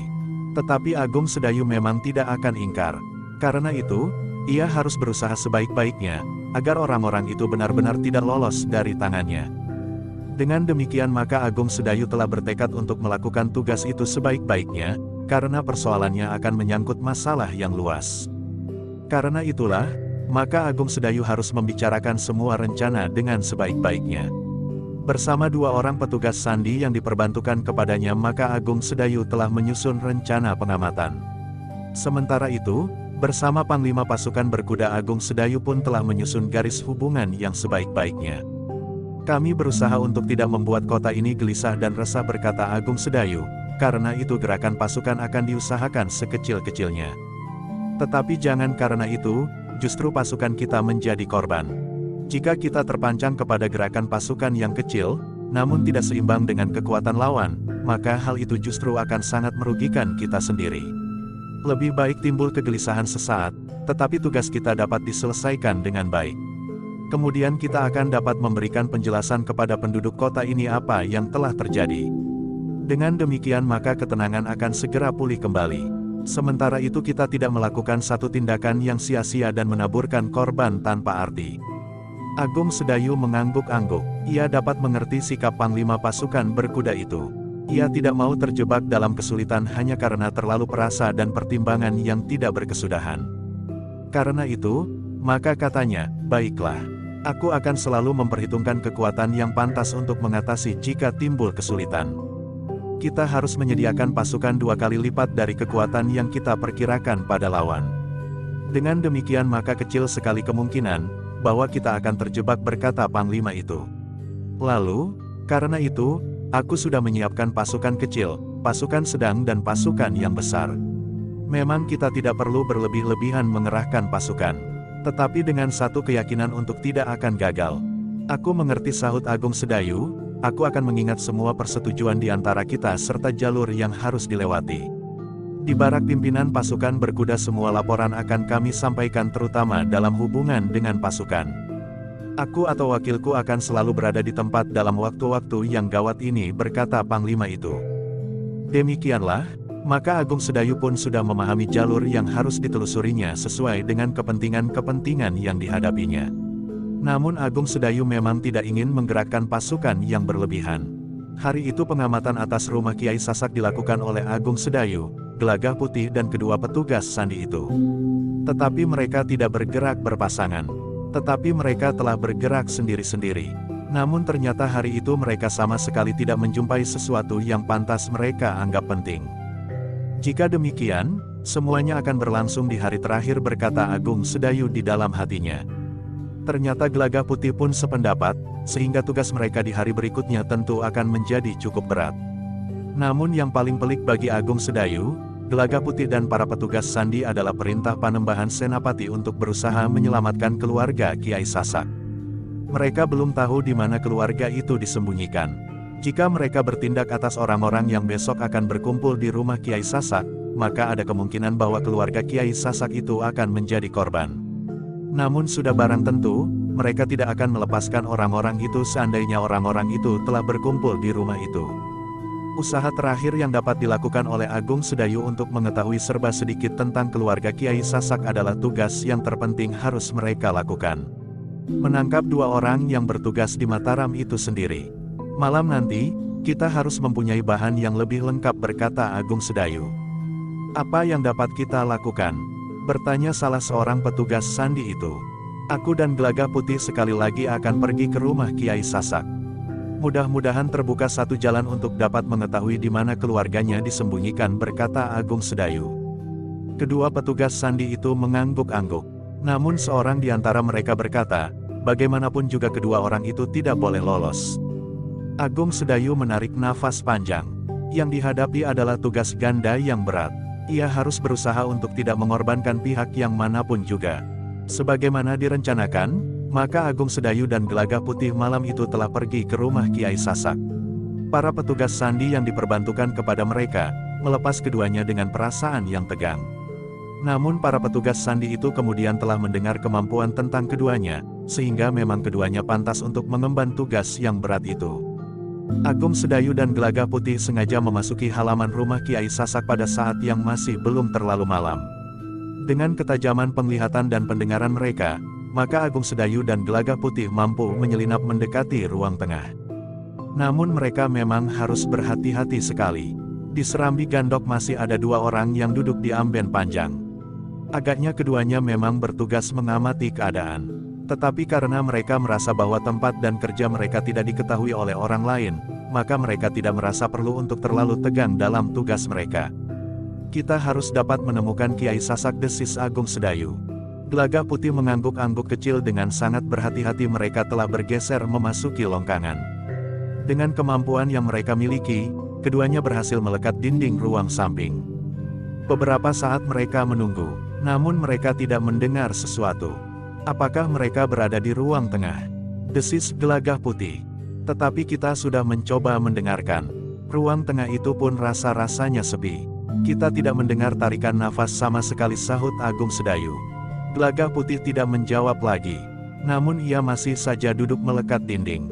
Namun dalam pada itu, terdengar suara agak jauh. Namun mereka mengerti maksudnya. Tidurlah Kiai, terdengar suara yang berat. Kau tidak usah berpikir apa-apa lagi. Kau tidak mempunyai pilihan. Jika kalian menyakiti anak istriku, aku akan membunuh kalian semua, berkata Kiai Sasak. Meskipun aku menjadi semakin tua, sudah aku katakan, ilmuku akan sanggup membunuh kalian dalam waktu sekejap. Kami percaya kemampuan Kiai, terdengar suara yang berat itu, tetapi bagi kami, kemampuan Kiai itu tidak berarti apa-apa. Anak iblis, geram Kiai Sasak. Terdengar suara tertawa. Dengan nada datar orang itu berkata, besok, Kiai akan bertemu dengan orang yang berhak memberikan penjelasan kepada Kiai. Tetapi yang akan dikatakannya tidak akan berbeda dengan yang aku katakan sekarang ini. Kiai hanya diminta untuk memberikan tempat ini bagi kegiatan kami di sini. Kenapa kau tidak memilih tempat lain? Geram Kiai Sasak. Kiai kami anggap keluarga sendiri. Di sini Kiai tidak berarti apa-apa. Kenapa Kiai tidak berpaling kepada sanak kadang di Madiun saja? Istri Kiai pun berasal dari Madiun. Nah, apalagi yang kurang dari pilihan kami? Sayang, bahwa perhitungan kami tentang Kiai agak keliru. Terutama sikap Kiai, sehingga kami harus membawa istri dan anak gadis Kiai itu, terdengar jawaban yang agak lamat-lamat. Di sini aku menemukan kedamaian. Aku tidak lagi diganggu oleh ilmuku sendiri karena aku tidak pernah mempergunakannya lagi. Tidak ada orang, bahkan tetangga-tetanggaku, yang pernah menyebut tentang ilmuku. Namun kalian iblis jahat, geram Kiai Sasak. Sudahlah Kiai, tidurlah, jawab suara yang berat itu. Suasana menjadi hening. Namun Agung Sedayu tiba-tiba saja mendengar langkah mendekat. Pintu berderit dan kemudian selarak yang dipasang. Sementara itu, terdengar suara lebih mendekat dari yang didengarnya sebelumnya. Jangan mencoba untuk lari Kiai. Karena jika Kiai melarikan diri, akibat bagi keluarga Kiai akan sama saja dengan jika Kiai menolak tawaran kami seluruhnya. Persetan geram suara yang lebih dekat lagi. Mereka pun kemudian mendengar desah perlahan, semoga Yang Maha Agung melindungi anak istriku. Agung Sedayu dan Gelagah Putih menjadi semakin yakin, bahwa yang ada di dalam bilik itu adalah Kiai Sasak. Karena itu, maka Agung Sedayu pun kemudian bergeser melekat di dinding sambil berbisik perlahan, "Kiai, Kiai Sasak." Tidak terdengar jawaban, namun Agung Sedayu dan Gelaga Putih yakin bahwa suara itu didengar. Kiai sekali lagi Agung Sedayu mengulang. Kiai Sasak memang mendengar suara itu. Karena itu, maka ia pun bergeser mendekat dinding. Dengan hati-hati ia berdesis, "Aku mendengar namaku dipanggil." "Ya, aku memanggil namamu Kiai," jawab Agung Sedayu. "Siapa kau?" bertanya Kiai Sasak hampir berbisik. "Aku seorang petugas sandi dari Mataram. Aku tahu kesulitanmu, dan aku tahu bahwa di rumah ini hadir orang-orang yang tidak kau kehendaki," jawab Agung Sedayu. "Pergilah ke Pakiwan, kita dapat berbicara lebih baik. Bukankah kau tidak perlu dikawal oleh orang-orang itu karena mereka tidak akan takut kau melarikan diri?" bertanya Agung Sedayu. "Baik, aku akan pergi ke Pakiwan," jawab Kiai Sasak. "Aku mendahuluimu," desis Agung Sedayu pula. Demikianlah, maka Agung Sedayu dan Gelagah Putih pun telah pergi ke Pakiwan. Sementara itu Kiai Sasak pun telah keluar pula dari biliknya. "Kenapa kau bangun lagi, Kiai?" bertanya orang-orang yang ada di rumahnya, yang masih duduk di ruang dalam selain yang berada di Serambi. "Aku akan ke Pakiwan," jawab Kiai Sasak. Oh, orang itu mengangguk-angguk. Katanya pula, semakin tua orang memang semakin sering ke Pakiwan, lalu katanya kepada seorang kawannya, "Antar Kiai Sasak ke Pakiwan." "Kau kira aku takut pergi sendiri? Persetan, aku tidak akan lari. Jika aku mau lari dari bilikku itu pun aku dapat melarikan diri." Orang itu tertawa, katanya, "Baiklah, pergilah sendiri." Kiai Sasak menarik nafas dalam-dalam. Sejenak kemudian, maka ia pun telah berada di dalam Pakiwan. Di luar dinding Pakiwan Agung Sedayu sudah menunggu. Gelagah Putih bertugas untuk mengawasi keadaan. "Apa yang akan kau katakan?" bertanya Kiai Sasak. "Pancinglah agar orang-orang itu mau membawa istrimu kemari meskipun hanya sebentar," berkata Agung Sedayu. "Bagaimana mungkin," jawab Kiai Sasak, "jika istriku dibawa kemari, aku dapat membunuh mereka semuanya untuk membebaskan istriku itu." "Tetapi anakmu?" bertanya Agung Sedayu. Orang itu menarik nafas dalam-dalam. Lalu katanya, "Beri aku jalan untuk melakukannya." "Kiai, bukankah Kiai dapat mengatakan kepada mereka, bahwa Kiai akan bersedia melakukan apa saja, tetapi Kiai harus yakin bahwa anak istri Kiai masih selamat. Kita ingin melihat mereka meskipun berganti-ganti seandainya mereka tidak mau membawanya bersama-sama karena mereka takut Kiai akan ingkar," berkata Agung Sedayu, "bahkan barangkali akan lebih baik jika mereka membawa anak dan istri Kiai bergantian. Dengan demikian memberi waktu yang lebih luas kepada kami untuk mengetahui, di mana mereka disembunyikan." Kiai Sasak nampaknya masih juga ragu-ragu. Sekali lagi ia bertanya, "Siapakah kau sebenarnya?" "Sudah aku katakan, aku petugas sandi dari Mataram," jawab Agung Sedayu. "Aku ingin menolong Kiai membebaskan anak dan istri Kiai, karena kami tahu bahwa Kiai tidak tersangkut dalam gerakan orang-orang yang mengaku dari Madiun itu. Aku yakin, mereka bukan pengikut Panembahan Madiun yang baik, tetapi mereka ingin mendapat keuntungan bagi diri mereka sendiri." "Iklan, laporkan iklan ini." "Baiklah Kisanak," berkata Kiai Sasak, "aku akan minta mereka untuk membawa anak dan istriku." Ternyata Kiai Sasak tidak ingin terlalu lama berada di Pakiwan agar tidak membuat orang-orang itu curiga. Sejenak kemudian setelah membasahi kaki dan tangannya, bahkan wajahnya, Kiai Sasak pun kembali ke ruang dalam. "Nah, sekarang silahkan tidur," berkata orang yang mengawasinya. "Tidak, aku sedang mempertimbangkan satu langkah yang agaknya memang tidak dapat aku hindari," berkata Kiai Sasak. Kiai Sasak yang kemudian duduk di antara mereka yang mengawasinya itu kemudian berkata, "Aku memang tidak mempunyai pilihan lain." "Apa yang Kiai maksud?" bertanya orang yang mengawasinya itu. "Baiklah, aku akan menerima kedatangan orang yang aku sebut-sebut itu besok dan bersedia bekerja bersama, asal istri dan anakku selamat," berkata Kiai Sasak. "Bagus," berkata orang yang mengawasinya, "aku menjamin bahwa istri dan anakmu selamat." Bersambung ke jilid 224.